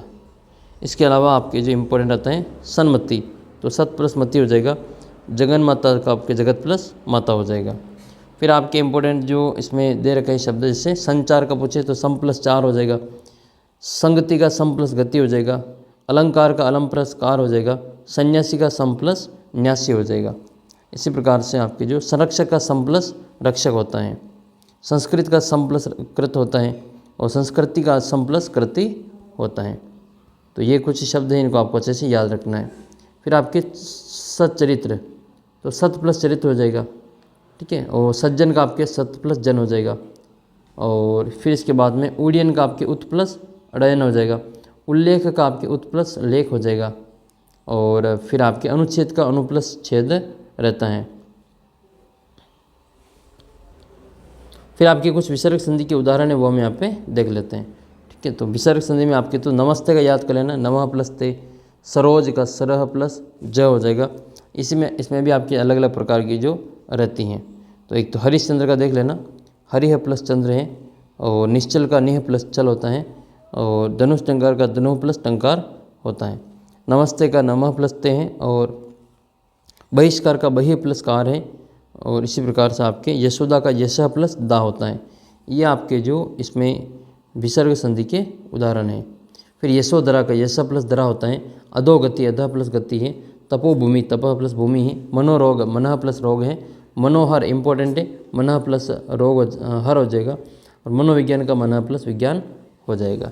इसके बाद में आपका जो प्रश्न आता है संधि का, विसर्ग संधि का, वो आया हुआ वो हम देख लेते हैं। स्वर संधि के प्रकार, तो स्वर संधि के जो 5 प्रकार होते हैं। स्वर संधि के कितने प्रकार हैं? 5 प्रकार है, 5 भेद है। गुण स्वर संधि का उदाहरण कौन सा है? 2024 में आया था। तो गुण और स्वर संधि, विद्यालय ये आपके दीर्घ संधि है, विद्या प्लस आलय। निरोग ये आपके विसर्ग संधि का उदाहरण है, निह प्लस रोग हो जाएगा। मत्तय के मत्तय प्लस एक ये आपके वृद्धि संधि है, 2 मात्रा लग रही है। और गुण संधि में आपकी एक ही मात्रा आती है, तो रमेश हो जाएगा। रमा प्लस ईश होता है इसका, ठीक है, याद रखें इसको। परीक्षा में परि प्लस जो इक्ष है, ठीक है। और अधीक्षक में अधि प्लस इक्षक होता है। फिर एक प्रश्न आपका उपसर्ग का पूछा जाएगा, जो कि अवसद में पूछा जाएगा। तो इसमें आपको उपसर्ग को ढूंढना है। तो वे शब्दांश, आपके उपसर्ग की परिभाषा देख लो। वे शब्दांश जो शब्द के पहले जुड़कर मूल शब्द के अर्थ में परिवर्तन कर देते हैं, उसको हम उपसर्ग कहते हैं। तो जैसे उपसर्ग में आपको याद रखना है, ठीक है। हिंदी भाषा में जो उपसर्ग मुख्यतः 3 प्रकार के उपसर्ग प्रचलित हैं, जिसमें संस्कृत के उपसर्ग, हिंदी के उपसर्ग और विदेशी भाषा के उपसर्ग होते हैं। संस्कृत के जो उपसर्ग हैं वे शब्दांश जो तत्सम शब्दों के पहले जुड़कर नए शब्द की रचना करते हैं, उससे मूल उपसर्ग भी कहा जाता है इनको। मूल उपसर्गों की जो कुल संख्या वो 22 होती है, संख्या याद कर लेनी है। मूल उपसर्ग इसमें 22 हैं।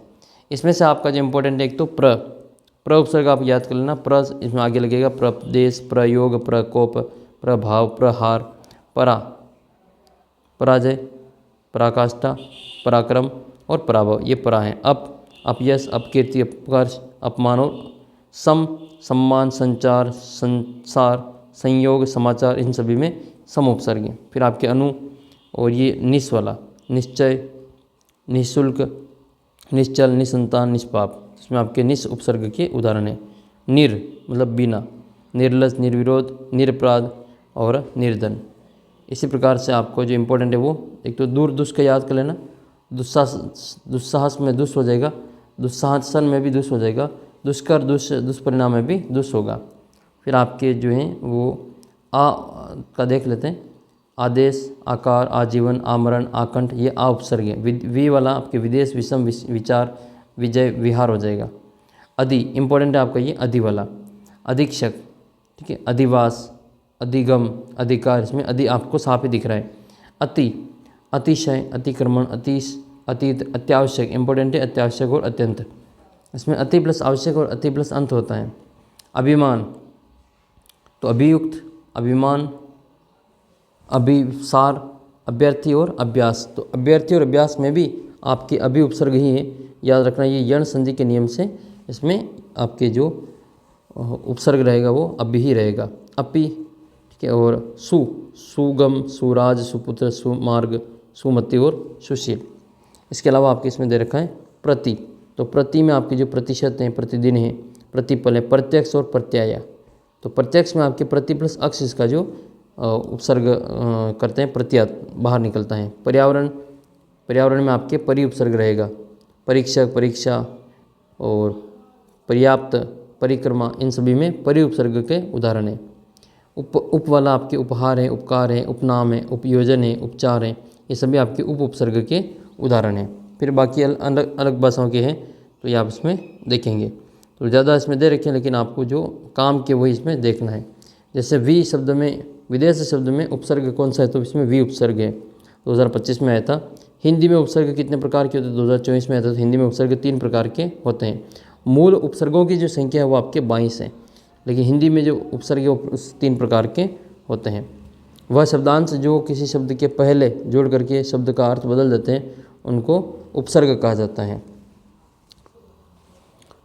फिर आता है आपका प्रत्यय, जो शब्दांश किसी शब्द के बाद में लगकर उसके अर्थ को बदल देते हैं, नए शब्द का बोध कराते हैं, उनको प्रत्यय कहते हैं। जैसे खेल प्लस आड़ी, खिलाड़ी, मेल प्लस आवट, मिलावट, जूल प्लस आ, जूला, पढ़ प्लस आकू, पढ़ाकू। फिर आपके जो प्रत्यय के भेद आपके 2 दे रखे, कृत प्रत्यय और तद्धित प्रत्यय। जो प्रत्यय क्रिया या धातु के अंत में लगकर नए शब्द बनाते हैं उनको कृत प्रत्यय, कृदंत प्रत्यय कहते हैं। फिर कृदंत प्रत्यय के भी अलग अलग 5 भेद दे रखे हैं। जैसे कृत प्रवाचक आपके हार हो जाएगा, पालनहार, चाकनहार, राखनहार, रखवाला, ठीक है, लिखने वाला। तो इसमें आपके जो हार इसमें जो दे रखा है वो कर्ता को बोध कराते हैं। फिर आपके इसमें कुछ दे रखा है जैसे अन्न प्रत्यय, जो पालन, सोहन, जाड़न, इसमें अन्न प्रत्यय हैं। नी तो चटनी, कतरनी, सूंगनी, इसमें नी प्रत्यय हैं। ऊ प्रत्यय झाड़ू और चालू में ऊ प्रत्यय हैं।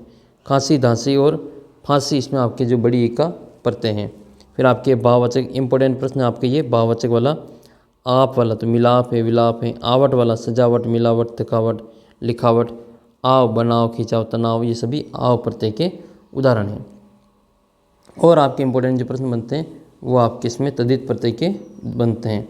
तद्धित प्रत्यय में क्रिया को छोड़ करके संज्ञा, सर्वनाम, विशेषण आदि जुड़कर नए शब्द का निर्माण करते हैं, उनको तद्धित प्रत्यय कहते हैं। जैसे मानव में ता जुड़ेगा तो मानवता हो जाएगा, जादू में गर जुड़ेगा तो जादूगर हो जाएगा, बाल में पन जुड़ेगा तो बालपन हो जाएगा, लिख में आई जुड़ेगा तो लिखाई हो जाएगा। इसके बाद में जो कर्तृ तद्धित प्रत्यय हैं जैसे आर, सुनार, लोहार, कुम्हार, गर, बाजीगर, जादूगर, ई, माली, तेली वाला, गाड़ी वाला, टोपी वाला, इमली वाला, कि ये सभी आपके प्रत्यय के उदाहरण हैं। भाववाचक तद्धित प्रत्यय, आहट, कड़वाहट, गर्माहट, थकावट, ठीक है, तो इसमें आपके आहट प्रत्यय आता है। ता, सुंदरता, मानवता, दुर्बलता, इसमें ता प्रत्यय। आपा, बुढ़ापा, बहनापा, मोटापा, और बड़ी में आपकी गर्मी, सर्दी और गरीबी। फिर आएगा आपके जो एक प्रत्यय वाला, एक प्रत्यय में शारीरिक, सामाजिक और मानसिक, ये सामाजिक वाला वेरी वेरी मोस्ट इम्पोर्टेंट है। फिर आपके ईला प्रत्यय, रंगीला, चमकीला, भड़कीला। और गुणवाचक में आपके जो वान हो जाएगा, गुणवान, धनवान, बलवान। और एक आपका ये ई है, भारतीय, राष्ट्रीय और नाटकीय। ये फिर आपके आ प्रत्यय के उदाहरण हैं। फिर इसके बाद में जो है वो आपके जो महत्वपूर्ण आपके जो प्रत्यय वो आपके आइन वाले, पंडिताइन, ठकुराइन, इन वाले मालिन, कुम्हारिन, जोगिन, नी वाले मोरनी, शेरनी, नंदनी, आनी, सेठानी, पटरानी और जेठानी। तो ये कुछ आपके जो प्रत्यय हैं वो इनको आपको अच्छे से याद रखना है। परीक्षा में क्या क्या प्रश्न आया हुआ है वो हम यहाँ पे सीधा ही देख लेते हैं। जैसे आपके जो इसमें पालनहार शब्द में प्रत्यय पूछा था पिछली बार, तो इसमें आपके हार प्रत्यय हो जाएगा। 2024 में आपके रसिया का जो प्रत्यय है वो पूछा था, तो रसिया में ईया प्रत्यय है, नाम से ही आपको पता चल रहा है। पालन में हार पीछे है तो हार इसका प्रत्यय होगा। रसिया में इया है पीछे, तो इसका उत्तर इया हो जाएगा। वे शब्दांश जो किसी शब्द के अंत में लगकर नए अर्थ का बोध कराते हैं उनको प्रत्यय कहते हैं। प्रत्यय के जो प्रकार है वो। फिर आपका जो नेक्स्ट टॉपिक है आपके समास का है। समास का एक प्रश्न आपके पूछा जाएगा, तो समास की परिभाषा देख लेते हैं। दो या दो से अधिक जो शब्द होते हैं, पद होते हैं, उनका मेल जो होता है उसको हम समास कहते हैं। तो समास का जो अर्थ है वो क्या होता है, संक्षिप्तीकरण करने की प्रक्रिया को ही समास कहा जाता है। जिससे रेल पर चलने वाली गाड़ी को रेलगाड़ी कहते हैं। वह जिसका उदर लंबा है अर्थात उसको लंबोदर कहा जाता है। अब इसमें आपके समास की जो भेद दे रखे हैं वो आपके 6 टाइप दे रखे समास के। अव्ययी भाव समास है, तत्पुरुष समास है, कर्मधारय समास है, द्विगु समास है, द्वंद्व समास है और बहुब्रीहि समास है। वैसे तो समास 4 ही है, लेकिन इसके जो तत्पुरुष समास है उसके 2 भेद होते हैं। इसको हम क्या कहते हैं, इसको हम यहाँ पे जो 4 के बाद में हम 6 इसका जो भेद है वो बताते हैं। जैसे पहला आपके अव्ययी भाव समास। तो अव्ययी भाव समास में क्या होता है, इस समास का जो पहला पद है वो प्रधान होता है। इस समास का जो प्रथम पद कोई भी उपसर्ग या अवयव शब्द होता है, और इस समास से बना जो समस्त पद है वो भी एक अवयव शब्द का माना जाता है। या इसमें आपकी जो पुनरावृत्ति वाले शब्द आपको देखने को मिलते हैं, जैसे घर घर, प्रति प्रति, इस प्रकार के। और इस समास के पदों का विग्रह कार्य उपसर्ग या अव्यय के अर्थ के अनुसार ही किया जाता है। जैसे ये 5 इसके अव्ययी भाव समास को पहचानने के तरीके। पहला पद प्रधान है, पहला पद कोई उपसर्ग या अव्यय होगा। इस समास का जो समस्त पद है वही अव्यय की तरह माना जाता है। पुनरावृत्ति होती है इसमें किसी न किसी में, और विग्रह कार्य समास और अव्यय के जैसा ही किया जाता है। जैसे आजीवन, जीवन रहने तक, आकंठ, निडर, निर्विवाद, निर्विरोध, यथाक्रम, ये यथा वाले पूछे जाते हैं। यथा अवसर, यथा गति, यथा स्थिति। तो ये आपके जो अव्ययी भाव समास के उदाहरण है। आपके पीछे आ, नी ये उपसर्ग है, तो उपसर्ग दिखे या यथा दिखे तो उसमें आपको जो अव्ययी भाव समास कर देना है। इसी प्रकार से आपके जो नेक्स्ट जो आपके दे रखा है, इसमें आपके और दे रखा है समक्ष, परोक्ष, सेवार्थ, ज्ञानार्थ, लाभार्थ, अनुदित, दिन भर, भरपेट। तो ये भर जो आ रहे हैं, ये भर भी आपके जो अव्ययी भाव समास के उदाहरण है। दूसरे नंबर पे आता है आपका तत्पुरुष समास। तत्पुरुष समास में क्या होता है कि जिस समास में जो समासिक पद के बीच में कर्म कारक से अधिकारक करण कारक तक का जो लोप हो जाता है उसको हम तत्पुरुष समास कहते हैं, और उसमें द्वितीय पद प्रदान होता है। इसमें जो आपके कर्मधारय में आपके जो प्रथम पद प्रदान होता है और तत्पुरुष में आपको दूसरा पद प्रदान होता है। जैसे जो कारक होते हैं वो कारक चलता है इसमें द्वितीय विभक्ति से लगा के 7वीं विभक्ति तक। तो कारक के आधार पर इसके जो 6 भेद होते हैं। तत्पुरुष के कितने भेद हैं, कारक के आधार पर 6 भेद है। कर्म कारक तत्पुरुष समास। चीड़ी मार, चीड़ी को मारने वाला। जेब कतरा, जेब को कतरने वाला। स्वर्ग प्राप्त, स्वर्ग को प्राप्त। तो कर्ता ने कर्म को। विरोध जनक, विरोध को जन्म देने वाला। करण तत्पुरुष, हस्तलिखित, हस्त के द्वारा लिखित। तुलसीकृत, तुलसी के द्वारा। रेखांकित, रेखा के द्वारा अंकित। आंखों देखी, आंखों के द्वारा देखा हुआ। कष्ट साध्य, कष्ट से साध्य। संप्रदान मतलब के लिए, संप्रदान का मतलब के लिए। जैसे देवालय तो देव के लिए आलय। यज्ञशाला, यज्ञ के लिए शाला। हवन सामग्री, हवन के लिए सामग्री। काक बलि, काक के लिए बलि। रंगमंच, रंग के लिए मंच। अपादान का मतलब होता है इससे अलग होना। रोग मुक्त, रोग से मुक्त हो गए। पथ भ्रष्ट, पथ से भ्रष्ट हो गए। पदच्युत, तो पद से अलग होना। जन्मांध, जन्म से अंधा। तो यह अपादान तत्पुरुष समास है। संबंध में इसमें आपके जो का, के, की का बताया जाता है। मातृभाषा तो मातृ की भाषा। राष्ट्रपति, राष्ट्र का पति। कन्यादान तो कन्या का दान। पशु बलि तो पशु की बलि। अधिकरण में पेपर, में पेपर, ठीक है। तो कवि राज, कवियों में राजा। नरोत्तम, नरों में उत्तम। युद्धरत, युद्ध में रत। गृह प्रवेश, घर में प्रवेश। आत्मनिर्भर, आत्म पर निर्भर। तो में पेपर जो आता है वो आपके अधिकरण में आएगा। अब कर्मधारय तत्पुरुष समास। कर्मधारय तत्पुरुष समास। अव्ययी भाव का देख लिया हमने, तत्पुरुष का देख लिया, फिर हम कर्मधारय देखेंगे। कर्मधारय में क्या होता है कि इसका पहला पद विशेषण होता है और दूसरा पद जो विशेष्य होता है इसको कर्मधारय समास कहते हैं, ठीक है। या उपमा, उपमेय होता है। उपमा या उपमेय भी होता है। द्वितीय पद इसका जो प्रधान होता है और समानाधिकरण तत्पुरुष के नाम से भी इसको जाना जाता है। इसकी जो 4 स्थितियाँ होती हैं। विशेषण, विशेष्य, उपमान, उपमेय, रूपक अलंकार, सु या फिर कु उपसर्ग वाले शब्द से बने होने पर आपके जो कर्मधारय समास होते हैं। जैसे उदाहरण के लिए नीलोत्पल, तो नीला है जो उत्पल, नील गगन, नीला है जो गगन। रक्तांबुज, रक्त है जो अंबुज। काली मिर्च, काली है जो मिर्च। महासागर, महान है जो सागर। महापुरुष, महान है जो पुरुष। परमात्मा, परम है जो आत्मा। परमेश्वर, परम है जो ईश्वर। ये आपके जो कर्मधारय समास के उदाहरण हैं। ठीक है, तो इसके बाद में फिर आप इसमें देखेंगे उपमा और उपमेय। कमल नयन, कमल के समान नयल। और फिर इसके बाद में कुसुम कोमल, कुसुम के समान कोमल। सुपुत्र, सुष्टु है जो पुत्र। सुमार्ग, सुष्टु है जो मार्ग। कुकर्म, कुत्सित है जो कर्म। कदाचार, कुत्सित है जो आचरण। फिर आएगा आपके द्विगु तत्पुरुष समास। द्विगु में क्या होता है, नाम से पता चल रहा है, इसमें संख्या होती है। पहला पद जो होता है कौन कौन संख्या होती है, और संपूर्ण पद किसी किसी समूह का बोध कराता है, उसको द्विगु समास कहते हैं। ऐसे इसमें जो शब्द का बोध विग्रह करते हैं, उसमें दोनों शब्दों के लिख करके अंत में समूह का या समाहार शब्द लिखना चाहिए। जैसे द्विगु मतलब 2 गायों का समूह। तिराह मतलब 3 राहों का समाहार। पंचामृत 5 अमृतों का समूह। ये आपके द्विगु समास के उदाहरण हैं। षट ऋतु तो 6 ऋतुओं का समूह। सप्ताह, सप्त आहनों का आपके जो इसमें समूह है। नवरत्न, 9 रत्नों का समूह है। दशाब्दी, शताब्दी, दशक, शतक, इसमें जो समूह की बात की जा रही है द्विगु समास के उदाहरण हैं। फिर आएगा आपके द्वंद्व समास। द्वंद्व समास में क्या होता है कि जब समासिक पद प्रयुक्त तो दोनों पद या सभी पद अपनी अपनी प्रधानता को प्रकट करते हैं, दोनों ही पद इसके प्रधान होते हैं, उसे हम द्वंद्व समास कहते हैं। जैसे माता पिता, माता और पिता। पति पत्नी, पति और पत्नी। दादा दादी, दादा और दादी। कृष्ण अर्जुन, कृष्ण और अर्जुन। शिव केशव, शिव और केशव। सुरासुर, सुर और असुर। लाभ हानि, लाभ या हानि। जीवन मरण, जीवन या मरण। गटबड़, घटना या बढ़ना। नफ़ा नुकसान, नफ़ा या नुकसान।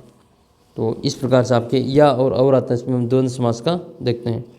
फिर आता है आपके ये बहुब्रीहि समास। तो बहुब्रीहि समास जो है आपके, इसमें कोई भी पद जो प्रधान नहीं होता है, वो कोई अन्य तीसरा जो पद है वो प्रधान होता है। तो तीसरा अर्थ आता है, इसको बहुब्रीहि समास कहते हैं।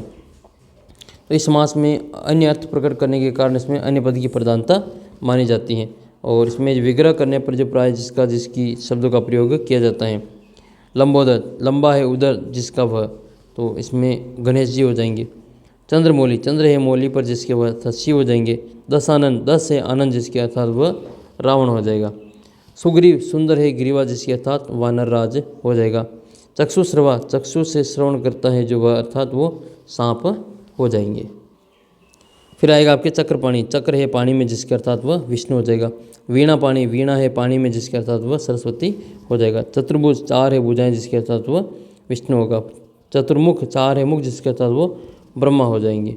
फिर प्रश्न आया था लास्ट है यथाशक्ति का, कौन सा समास है, तो इसमें आपके अव्ययभाव समास का उदाहरण यथा शब्द आपके अव्ययभाव में आएंगे।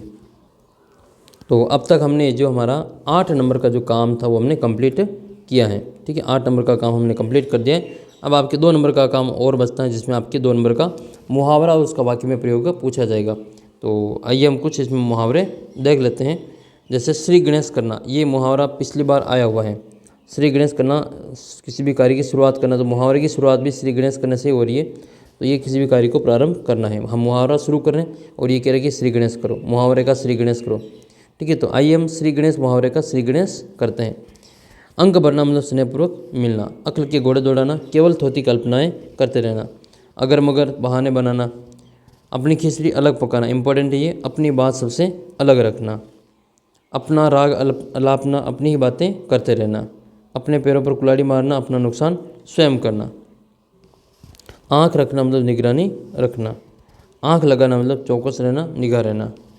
और आँख में खून उतरना मतलब अत्यधिक क्रोध होना। जो जो इम्पोर्टेंट है वही देख रहे हैं ताकि आपको सारी नहीं देखनी पड़े। इसके अलावा आपके जो आँख लड़ जाना मतलब प्रेम हो जाना। और नेक्स्ट आपके आएगा इसमें आपके अंधे के हाथ बटेर लगना, अयोग्य व्यक्ति को अच्छी वस्तु मिलना। नेक्स्ट है फिर आपके ये ओस का मोती होना मतलब बहुत ही शीघ्र नष्ट होने वाला क्षणभंगुर होना। बालू की बीज उठाना मतलब व्यर्थ का प्रयास करना। आग लगने पर कुआं खोदना, विपत्ति आने पर उपाय खोजना। आकाश में तारे तोड़ना मतलब असंभव कार्य करना। आसमान टूटना, बहुत बड़ी विपत्ति पड़ना। आंसू पीना मतलब दुख, जो चुपचाप है वो दुख सहन कर लेना। इसके अलावा अगला जो आपके हैं कि एक आंख से देखना, सभी को बराबर समझना। एक ही थैली के चट्टे बट्टे, सभी समान रूप से बुरे व्यक्ति। उल्टे छुरे से मुंडना यानी कि ठगना। ऐंठ कर चलना यानी कि गर्व करना। ऐंठ कर चलना का मतलब क्या है? गर्व करना। आठ आठ आंसू रोना, बुरी तरह से रोना या पछताना। कुछ और इसमें मुहावरे वो हम यहाँ पे देख लेते हैं। आस्तीन का सांप होना, कपटी मित्र का होना। और कान लगाना मतलब ध्यान लगाना। कान भरना, चुगली करना। कान का कच्चा होना, हर किसी के कहने पर भरोसा कर लेना। इसके अलावा कच्चा चिट्ठा खोलना, किसी की कमजोरी को विस्तार से बताना।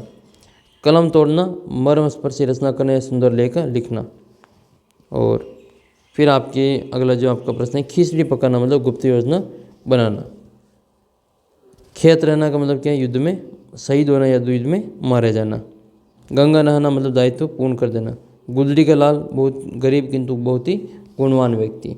और हम देख लेते हैं इसमें आपके छोटे छोटे मुहावरे, जैसे ढिंडोरा पीटना, प्रचार करना। टोपी उछालना, अपमानित करना। इसके अलावा थूक कर चाटना, अपनी बात से बदल जाना। और फिर आपके और इसमें आपके प्रश्न बनते हैं इंपॉर्टेंट मुहावरे वाले। वही छट्टी का दूध याद आना, बड़े संकट में पड़ना। चांदी का जूता मारना, ये आपके रिश्वत देना हो जाएगा। घास काटना मतलब गुणवत्ता का ध्यान रखे बिना शीघ्रता से काम को निपटाना। घोड़े बेचकर सोना, निश्चित होकर सो जाना, है ना। जैसे ही 28 फरवरी आएगी, 28 फरवरी के बाद में सारे बच्चे अपने घोड़े बेचकर सो जाएंगे, ठीक है। बिल्कुल बिना किसी एग्ज़ाम के डर के आराम से तसल्ली से जो चयन की जो सांस लेंगे। और 28 फरवरी के दिन जो आपको जो इसमें थोड़ा राहत मिलेगा, यानी कि पेपर होने की लास्ट पेपर के बाद में आप जो अपने घोड़े बेचकर सोएंगे। घाट घाट का पानी पीना, विभिन्न स्थानों का घूमकर अनुभव प्राप्त करना। गढ़ो पानी पड़ना यानी कि लज्जित होना। फिर आपके हैं कि 1.5 खिचड़ी चावल की खिचड़ी पकाना, सबसे अलग राय रखना। और फिर आपके हैं अगला प्रश्न ये है, नाक रगड़ना, अपने स्वार्थ के लिए खुशामद करना। और फिर आपका इम्पोर्टेंट जो दोहा है, मुहावरा है इसमें, ये है कि रोज़ कुआं खोदना, रोज़ पानी पीना, रोज़ कमाकर जीवन निर्वाह करना। नाक में दम करना, बहुत परेशान कर देना। और पानी पीकर जात पहुँचना, काम निकलने के बाद सोचना। इसके अलावा नेक्स्ट जो आपका इम्पोर्टेंट आपका जिसमें ये है कि लोहा बजाना, शत्रुओं से युद्ध करना। नेक्स्ट है आपके हवा से बातें करना मतलब बहुत तेज गति से चलना। सब्ज बाग दिखाना मतलब झूठे आश्वासन देना। लकीर का फकीर होना, परंपरावादी होना। तो ये कुछ आपके जो मुहावरे हैं वो आपके 2 नंबर में पूछे जाएंगे, जिसका वाक्य में भी प्रयोग आपको करना। तो अब तक हमने केवल यहाँ पे थ्योरी पढ़ी है। अब आपकी प्रैक्टिस के लिए मैं आपको जो लगभग जो 8-10 जो मॉडल पेपर हैं, 8-10 जो मॉडल पेपर हैं, उनके जो व्याकरण की क्वेश्चन है वो इस वीडियो में आगे हम कवर करने वाले हैं। तो आइए हम आपका जो बोर्ड की तरफ से जो मॉडल पेपर जारी हुआ था उसके कुछ जो प्रश्न उत्तर इसमें देख लेते हैं। तो भौगोलिक शब्द में आपको जो प्रत्यय बताना, प्रत्यय क्या होता है? शब्द के पीछे लगता है, तो इसमें आपके जो भूगोल प्लस इक होता है, तो इसमें आपके इतनी होगा, इक हो जाएगा, तो आपके इक प्रत्यय इसका उत्तर रहेगा। निराकार में आपको उपसर्ग बताना है, तो निर उपसर्ग रहेगा। क्या रहेगा? निर उपसर्ग रहेगा। निर प्लस आकार होगा। तो ये तो उपसर्ग और प्रत्यय के आपके जो अवसद में आएंगे। अब आएंगे आपके रिक्त स्थान की पूर्ति वाले। रिक्त स्थान की पूर्ति वाले पहला प्रश्न आपका ये है कि जिस क्रिया का फल कर्ता को छोड़ करके कर्म पे पड़े, तो कर्ता को छोड़ करके फल कहाँ पे पड़ रहे हैं? कर्म पे पड़ रहे हैं, तो उसको सकर्मक कर रहे हैं। कर्म पर फल पड़ेगा, अगर फल जो है वो क्रिया का फल कर्म पे पड़ेगा तो उसको सकर्मक क्रिया कहते हैं। कौन सी क्रिया कहते हैं? इसको सकर्मक क्रिया कहते हैं। और सकर्मक क्रिया भी 2 प्रकार की होती हैं, एक कर्मक और द्विकर्मक। वे विशेषण जो किसी पदार्थ के गुण को, दोष को, रूप को, रंग को, आकार को बोध कराते हैं, उन्हें कौन सा विशेषण कहते हैं? ये गुणवाचक विशेषण हो जाएगा। तो रंग, रूप, गुण, दोष आदि सभी आपके गुणवाचक विशेषण में आ जाएगा। तो इसमें हम क्या भर देंगे? गुणवाचक विशेषण भर देंगे। तो इसका उत्तर हम गुणवाचक कर लेंगे। वे शब्द जिनके रूप में लिंग, वचन, काल आदि का कोई परिवर्तन नहीं होता है, यानी कि वो कभी बदलते नहीं है लिंग, वचन, काल आदि के अनुसार, तो उसको हम क्या कहते हैं? अवयव शब्द कहते हैं। क्या कहते हैं इसको? अवयव शब्द कहते हैं। अवयव शब्द कह दो या फिर इसको अविकारी शब्द कह दो, दोनों एक ही बात है। अवयव शब्द या अविकारी शब्द दोनों एक ही है। तो इसका उत्तर हम क्या करेंगे? अवयव या अविकारी शब्द कहते हैं। सर्वनाम के कितने भेद हैं? तो भाई हमारे सर्वनाम के कितने भेद हैं? 6 भेद हैं। कितने भेद हैं?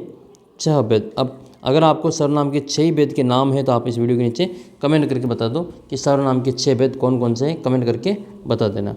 अगला जो प्रश्न आपका ये है क्वेश्चन नंबर 5वां कि स्वागत का आपको जो संधि बतानी है। तो स्वागत में जो आपकी यण संधि है, कौन सी संधि है?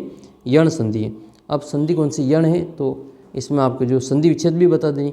ये संधि का मतलब यहाँ पे जो स्वागत में इसकी जो संधि का प्रकार पूछ रहा है, जबकि स्वागत का संधि विच्छेद पूछता तो संधि विच्छेद बताइए। तो स्वागत का जो संधि विच्छेद है, ठीक है, संधि विच्छेद, तो संधि विच्छेद क्या हो जाएगा? स्वागत का संधि विच्छेद ये हो जाएगा आपका सु प्लस आगत। क्या हो जाएगा? सु प्लस आगत हो जाएगा, ठीक है। सु प्लस आगत इसका जो स्वागत का संधि विच्छेद हो जाएगा। इसी प्रकार से स्वच्छ का भी जो संधि विच्छेद है वो सु प्लस अच होता है। प्रत्येक, प्रत्येक का संधि विच्छेद आपके प्रति प्लस एक हो जाएगा। क्या हो जाएगा? प्रति प्लस एक हो जाएगा।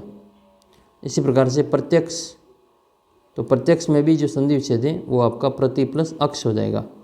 प्रति प्लस अक्ष हो जाएगा। ये कुछ अपवाद इनको याद रखना है। रात दिन में आपकी जो किस प्रकार का समास है, तो जब भी आपके नाम देखें, इसे जैसे ये नाम दे रखा है, ठीक है, ये नाम दे रखा है, इसके बीच में ये जो निशान आ रहा है ये आपके द्वंद्व समास का पहचान का तरीका। तो इसका उत्तर हम क्या करेंगे? द्वंद्व समास करेंगे। और जब इसको हम हटाएंगे तो माता और पिता हो जाएगा। माता और पिता, खाना और पीना, रात और दिन, लाभ और हानि, अच्छा और बुरा, ऐसे। तो ये 6 प्रश्न आपके जो इस प्रकार से रहेंगे। 2 प्रश्न वो ऊपर हो गए अवसद के, और 6 प्रश्न रिक्त स्थान के, 8 प्रश्न हो गए। और एक आपके जो प्रश्न है वो मुहावरे का कंप्लीट हो जाएगा। जैसे 15वां क्वेश्चन आएगा मुहावरे का, अपनी खिचड़ी अलग पकाना। मतलब अपनी खिचड़ी अलग अलग पकाने का मतलब क्या है?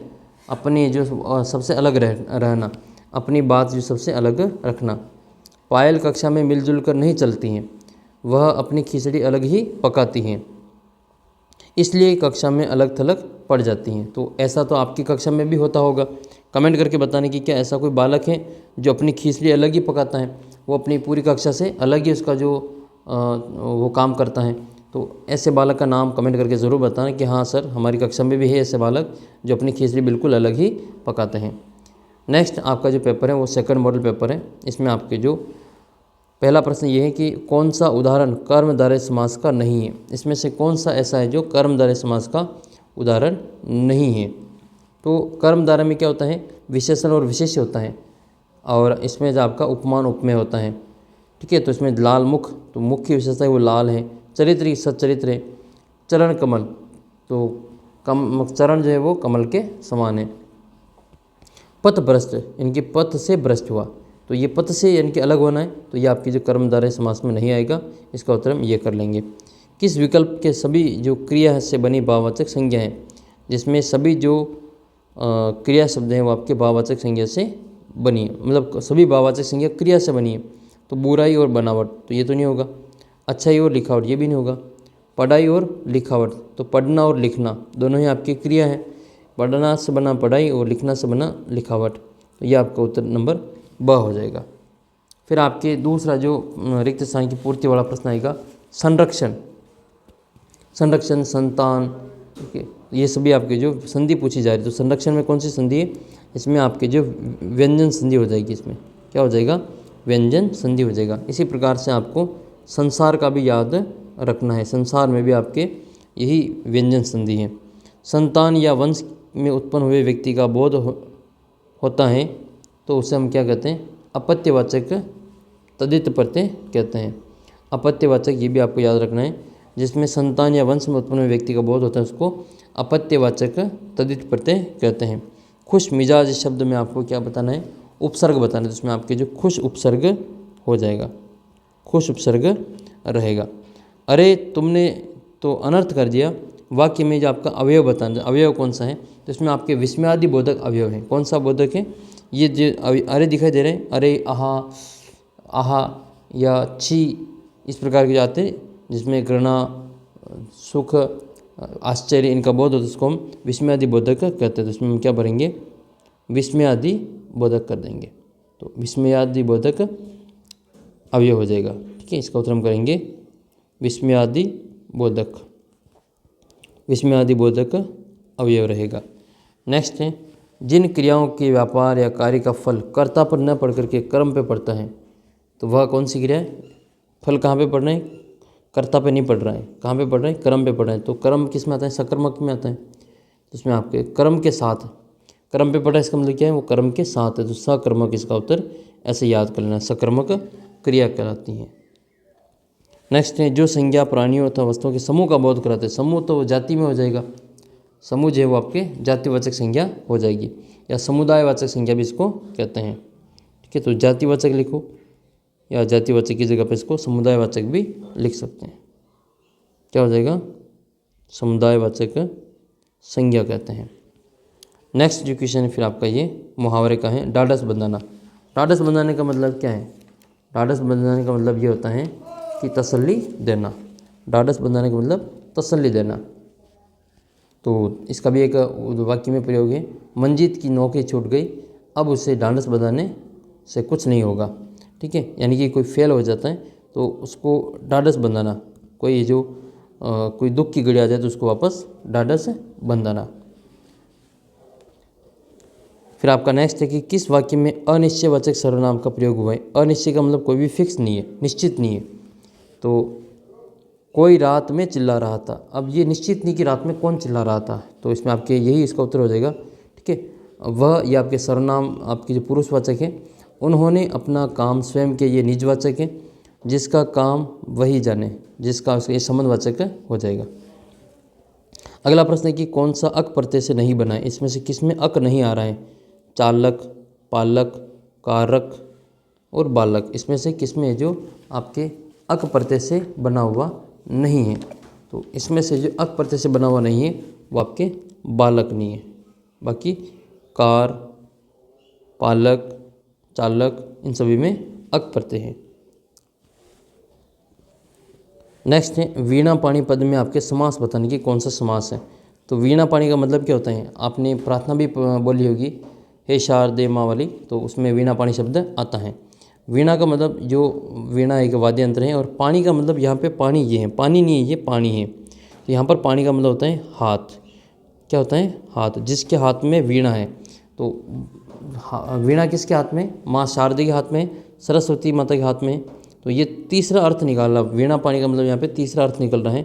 तो यहाँ पर जो ये समास है वो कौन सा हो जाएगा, बहुव्रीहि समास हो जाएगा। तो इसको हम लिखेंगे बहुव्रीहि समास, इसमें कोई तीसरा ही अर्थ इसमें निकलता है।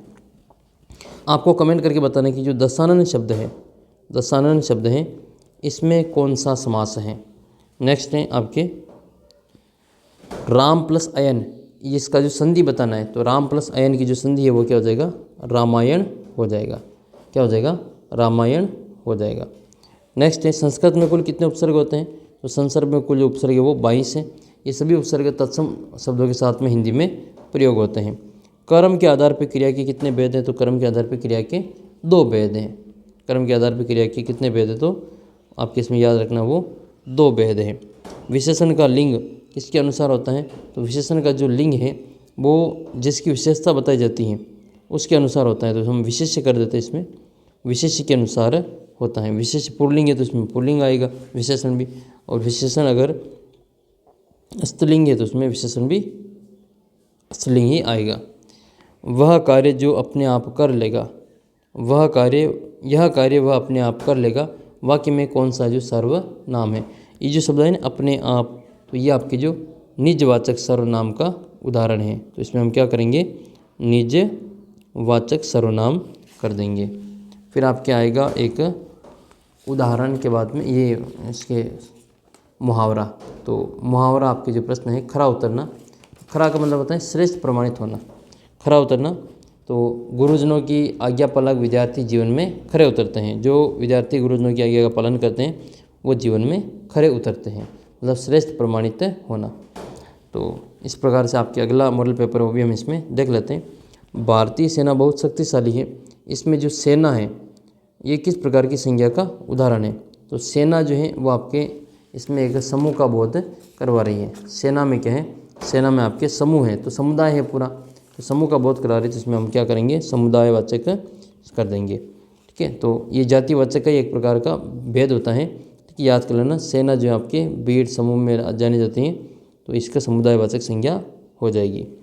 संसद भवन का विग्रह करना है, तो संसद भवन का जो विग्रह है वो संसद के लिए भवन हो जाएगा, संसद के लिए भवन हो जाएगा, संप्रदान के लिए।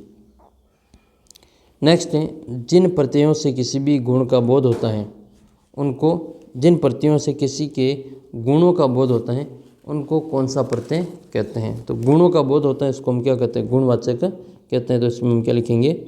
गुणवाचक लिख लेंगे, गुणवाचक प्रत्यय कहते हैं।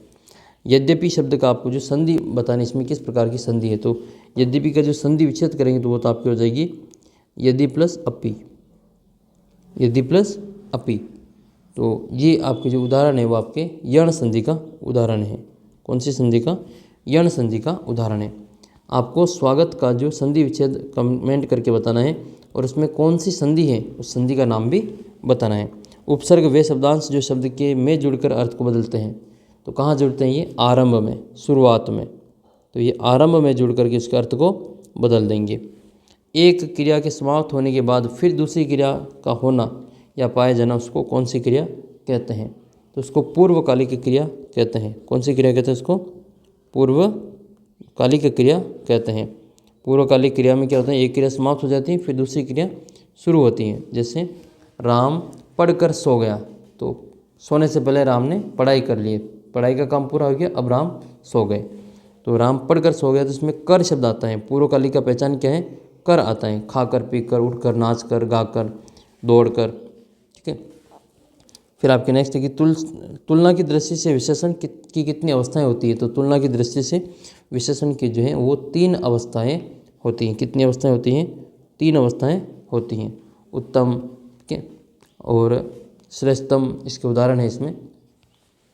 नेक्स्ट है आपके तर और तम के रूप में इसको जाना जाता है। जो परिश्रम करेगा उसे ही सफलता मिलेगी। वाक्य में किस प्रकार का सर्वनाम है? तो इसमें जो और सो या उसे आ रहा है, तो इसका मतलब ये संबंधवाचक के रूप में इसको जाना जाता है। तो इसका उत्तर हम क्या करेंगे? संबंधवाचक विशेषण कर देंगे, सर्वनाम कर देंगे, संबंधवाचक सर्वनाम हो जाएगा। तो 6 प्रश्न आपके रिक्त स्थान के ये हो गए। अब हम आपका जो इसमें मुहावरा देखेंगे। मुहावरा क्या है? आग बबूला होना, मतलब बहुत ही क्रोधित होना। तो आप भी तो आग बबूले होते हैं, कभी न कभी आग बबूले हो ही होंगे। तो किसी ने मान लो आपकी किताब फाड़ दी, तो क्या आप है जो उसको इनाम देंगे? नहीं देंगे। आप आग बबूला हो जाएंगे उसके ऊपर कि मेरी किताब कैसे फाड़ दी, ठीक है। तो ये आपकी जो आग बबूला होना मतलब बहुत ही क्रोधित होना। अगला प्रश्न फिर आपके इस प्रकार से है, तेते पाँव पसारिए जेती लंबी शोर, इसमें से कौन सा जो सर्वनाम है? तो तेते मतलब जितना और जितनी मतलब रजाई है उतने ही पाँव पसारने चाहिए। तो इसमें संबंध बता रहा है। तो तेते और जेती, इसमें संबंधवाचक सर्वनाम का ये उदाहरण है। उल्लेख का सही संधि विच्छेद करना, तो ये आपका हो जाएगा उल्लेख का उत प्लस लेख हो जाएगा। क्या हो जाएगा? उत प्लस लेख हो जाएगा। नेक्स्ट फिर आपके रिक्त स्थान की पूर्ति वाले प्रश्न। इसमें आपके ये है कि जिस समास में एक पद विशेषण है और दूसरा पद होता है तो उसको कर्मधारय समास कहते हैं। कर्मधारय में एक पद तो विशेषण होता है, दूसरा पद क्या होता है? दूसरा पद आपका विशेष्य होता है। क्या होता है? विशेष्य होता है, जिसकी विशेषता बताई जाती है। जैसे नीली गाय, तो नीली तो इसमें विशेषण है और गाय इसमें विशेष हो जाएगा। स्वामिनी शब्द का आपको प्रत्यय बताना है। स्वामिनी में जो आपका इनी प्रत्यय है, क्या आपका इनी प्रत्यय है। स्वाधीनता शब्द में आपको उपसर्ग बताना है। तो स्वाधीनता शब्द का जो उपसर्ग है वो आपके स्व उपसर्ग हो जाएगा, स्व प्लस अधीनता। और इसमें स्वाधीनता शब्द में आपको जो प्रत्यय है इसका प्रत्यय आपको कमेंट करके बताना है। क्रिया विशेषण के सामान्य रूप को कितने भेद होते हैं? तो क्रिया विशेषण के सामान्य रूप से जो आपके 6 भेद हैं, नहीं किसी में 6 किसी में 5 हैं, आप अपने अनुसार इसमें लिख सकते हैं। तो 5 लिख लेना आप, इसमें 5 भेद होते हैं।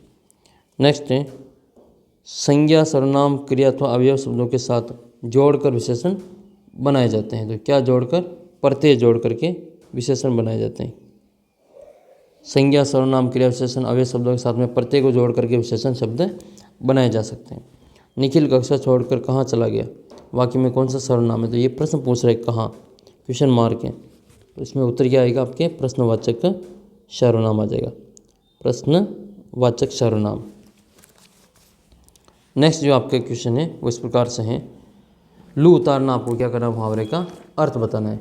तो लू उतारना का मतलब आपके खोटी सुनाना, खरी खोटी सुनाना। किसी की लू उतारते हैं जब आपके जो टीचर्स आते हैं, आप जो बहुत क्लास में धमाल मचा रहे होते हैं, पूरी क्लास जो धमाल मचा रही होती है, और जब टीचर आते हैं तो फिर आपको जो उसी समय वो लू उतारते हैं आपकी, यानी कि शिक्षक ने जो छात्रों की अनुशासनहीनता पर उनकी लू उतारी। तो इसका मतलब क्या है, उनको बहुत ही खरी खोटी सुनाते हैं, कहते हैं ये पढ़ लो रे पढ़ लो, ये बहुत बाद में काम आएगा, अभी नहीं पढ़ोगे तो कब पढ़ोगे, तरह तरह की बातें वो क्लास में शिक्षक अपने लू उतारते समय बताते हैं।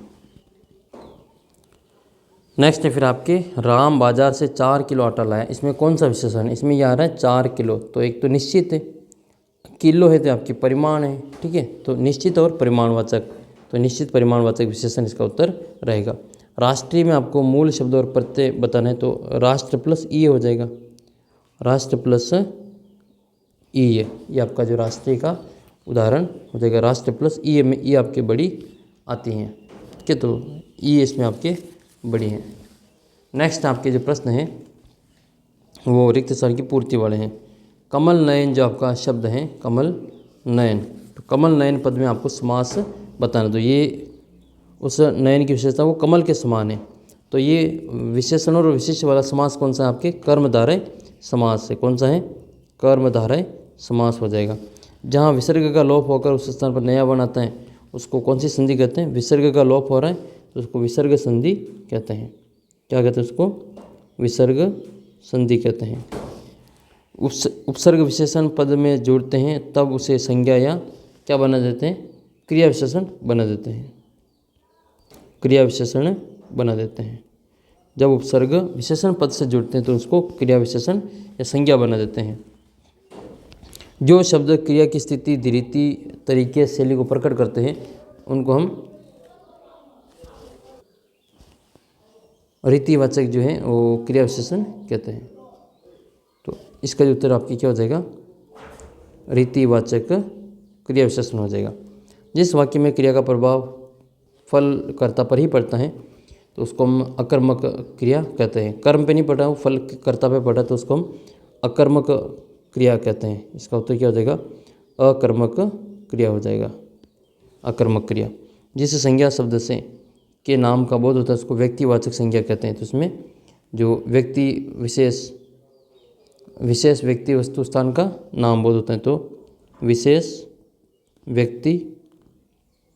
व्यक्ति या वस्तु या फिर स्थान के नाम का बोध होता है उसको हम व्यक्तिवाचक संज्ञा कहते हैं।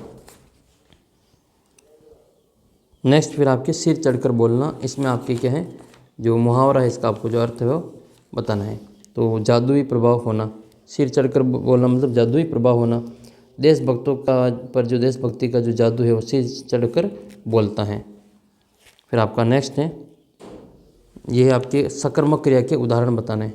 कौन सी सकर्मक क्रिया है, तो हंसना तो अकर्मक है, रोना भी अकर्मक है और उठना भी अकर्मक है। तो क्या हो जाएगा फिर आपका लिखना।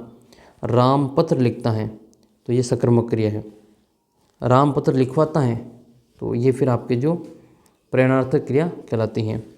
सही उपसर्ग युक्त शब्द का जो रचना है उसका आपको चयन करना है कि बहिर प्लस मुखी में आपका जो कौन सा सही होगा, तो बही प्लस मुखी हो जाएगा फर्स्ट वाला उत्तर, बही प्लस मुखी। नेक्स्ट है आपकी ये रिक्त स्थान की पूर्ति। मनोबल में आपको जो संधि बतानी है इसमें कौन सी संधि है, तो ये आपके विसर्ग संधि का उदाहरण है। तो ये आपके मनः प्लस बल होता है, क्या होता है ये, मनः प्लस बल होता है। जैसे मनोहर होता है मनः प्लस हर, तो इसका जो मनः प्लस क्या हो जाएगा, बल हो जाएगा। नेक्स्ट है फिर आपकी ये तदित प्रत्यय में संख्या की पूर्णता को सूचित करता है। तो तदित प्रत्यय जो है वो आपका जो पूर्णतावाचक जो तदित प्रत्यय होता है वो पूर्णता को सूचित करता है।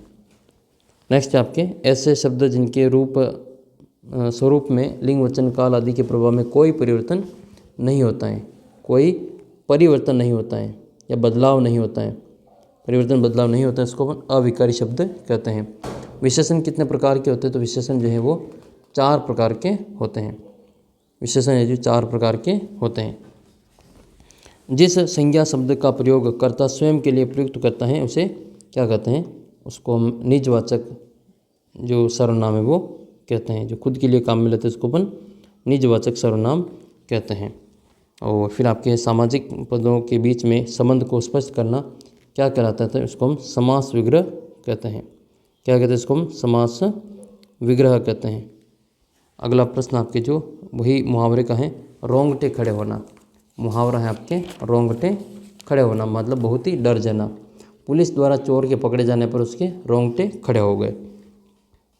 फिर आपका नेक्स्ट है ये, जिसमें आपको जो इसमें अबसदा के प्रश्न ही है। इसमें पहला प्रश्न है कि ईमानदार व्यक्ति का सम्मान होता है।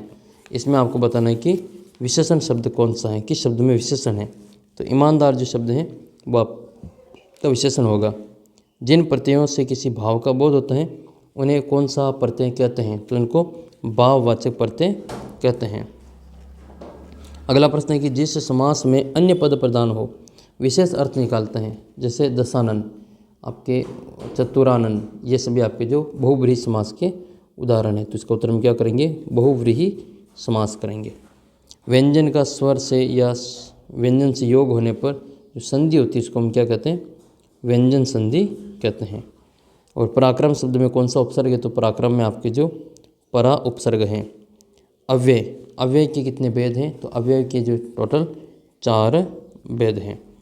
नेक्स्ट है, जिस क्रिया का प्रयोग आज्ञा, अनुमति, प्रार्थना के लिए किया जाता है उसको हम क्या कहते हैं, आज्ञार्थक क्रिया कहते हैं। उसको हम क्या कहते हैं, उसको हम आज्ञार्थक क्रिया कहते हैं। उसका उत्तर हम कर लेंगे आज्ञार्थक क्रिया। किसी संज्ञा के शब्द से किसी पदार्थ के गुण, दोष, धर्म, अवस्था, भाव, विभिन्न व्यापार आदि का बोध होता है तो उसको हम क्या कहते हैं, उसको हम भाववाचक संज्ञा कहते हैं। तो इसका उत्तर हम क्या कर लेंगे, भाववाचक संज्ञा कर देंगे। ठीक है, तो ये आपका भाववाचक उत्तर हो जाएगा। फिर आपका नेक्स्ट इसमें जो दे रखा वो आँखों में धूल झोंकना, जो मुहावरा है इसका आपको अर्थ बताना है। आँखों में धूल झोंकना मुहावरे का अर्थ क्या होगा, तो धोखा देना इसका जो अर्थ रहेगा। जो ठग जो होता है उसकी आंखों में धूल झोंकर बटुआ ले गया, मतलब धोखा देकर बटुआ ले गया। फिर आपका जो अंतिम एक पेपर और है इसमें, मॉडल पेपर नंबर 9, वो हम इसमें देख लेते हैं। उसने नहाकर भोजन किया, इसमें नहाकर किस क्रिया का उदाहरण है, तो ये तो मैंने आपको कितनी बार पहले भी बता दिया। इसका उत्तर आप देखते ही कर लेंगे। इसका पूर्वकालिक जो उत्तर आपके रहेगा। कौन सा शब्द अन उपसर्ग से निर्मित नहीं है, तो अन प्लस इच्छा, अन प्लस उचित, अन प्लस उपम, अनु प्लस गमन। तो इसका उत्तर आपके क्या हो जाएगा, अनु प्लस गमन हो जाएगा। नेक्स्ट है फिर आपके अगला प्रश्न है, वागीश्वर शब्द में आपको संधि बतानी, कौन सी संधि है, तो वागीश्वर में आपके जो व्यंजन संधि है, कौन सी संधि है, व्यंजन संधि है। वे प्रत्यय जो संज्ञा शब्दों के अंत में जुड़ते हैं उनको तदित प्रत्यय कहते हैं। क्या कहते हैं उसको, तदित प्रत्यय कहा जाता है। अदिति बहुत ज़्यादा बोलती है, वाक्य में कौन सा क्रिया विशेषण है, तो बहुत ज़्यादा बोलती है, बहुत ज़्यादा बोलती हैं, ये आपकी जो परिमाणवाचक हो जाएगा। ठीक है, इसका उत्तर आपके क्या आएगा, परिमाणवाचक आएगा। नेक्स्ट है, कक्षा में उत्कृष्ट बच्चे हैं, वाक्य में कौन सा विशेषण है, तो ये आपका जो गुणवाचक विशेषण है। नेक्स्ट है, बहुत ज़्यादा मतलब ये परिमाणवाचक है, परिमाणवाचक, लेकिन ये अनिश्चित परिमाणवाचक है। बहुत ज़्यादा मतलब कितना ये नहीं पता है, तो अनिश्चित परिमाणवाचक हो जाएगा। जो सर्वनाम निकटस्थ अथवा दूरस्थ व्यक्ति पदार्थ की ओर संकेत करते हैं उन्हें निश्चित वाचक सर्वनाम या निश्चयवाचक सर्वनाम कहते हैं। तो इसमें उत्तर हो जाएगा आपका निश्चित संकेत करते हैं, तो निश्चयवाचक हो जाएगा। प्रतिदिन में आपके जो समास पूछा जा रहा है, तो प्रतिदिन में जो समास है वो आपका अव्ययी भाव समास हो जाएगा, अवयवी भाव समास। अब आपके एक और बचा हुआ है प्रश्न, जिसमें आपको जो एक मुहावरे का अर्थ बताना है। तो आकाश में जो तारे तोड़ना एक मुहावरा है आपके, इसका आपको अर्थ बताना है। आकाश में तारे तोड़ना, असंभव कार्य करना। तो बच्चे मैं तुम्हारे लिए सब कुछ करूँगा, कहो तो आसमान से तारे तोड़ लाऊं। तो ये आपका जो इसका वाक्य में प्रयोग हो जाएगा। तो उम्मीद करता हूँ कि इस वीडियो के माध्यम से आपका जो 10 नंबर का जो मैटर है वो आराम से आपके कवर हो जाएगा, और आप आराम से 10 में से आपके जो 9-10 नंबर, 10 में से 10 या फिर 9 नंबर तो आप आराम से ले आएंगे। मिलेंगे आपको अगले वीडियो में, तब तक आप चैनल को सब्सक्राइब कर लो और वीडियो को सभी दोस्तों के साथ में शेयर जरूर कर देना। वीडियो को आते ही आप लाइक ज़रूर किया करो, ताकि आप जो वीडियो सबसे पहले आपको मिल सके, और इस वीडियो को भी अपने सभी दोस्तों के साथ में शेयर जरूर कर देना। ऐप के ऊपर जो टेस्ट है वो आपने टेस्ट नहीं दिया तो टेस्ट दे देना। 200 प्रश्नों का आपके जो टेस्ट मैंने अपलोड कर रखा है। इसके अलावा भी टेलीग्राम ग्रुप, व्हाट्सएप ग्रुप में मैंने आपके टेस्ट का लिंक आपके अपलोड कर दिए हैं, उनको भी आपको अच्छे से देना है। जल्दी मिलते हैं आपको अगले वीडियो में, तब तक जय हिंद जय भारत।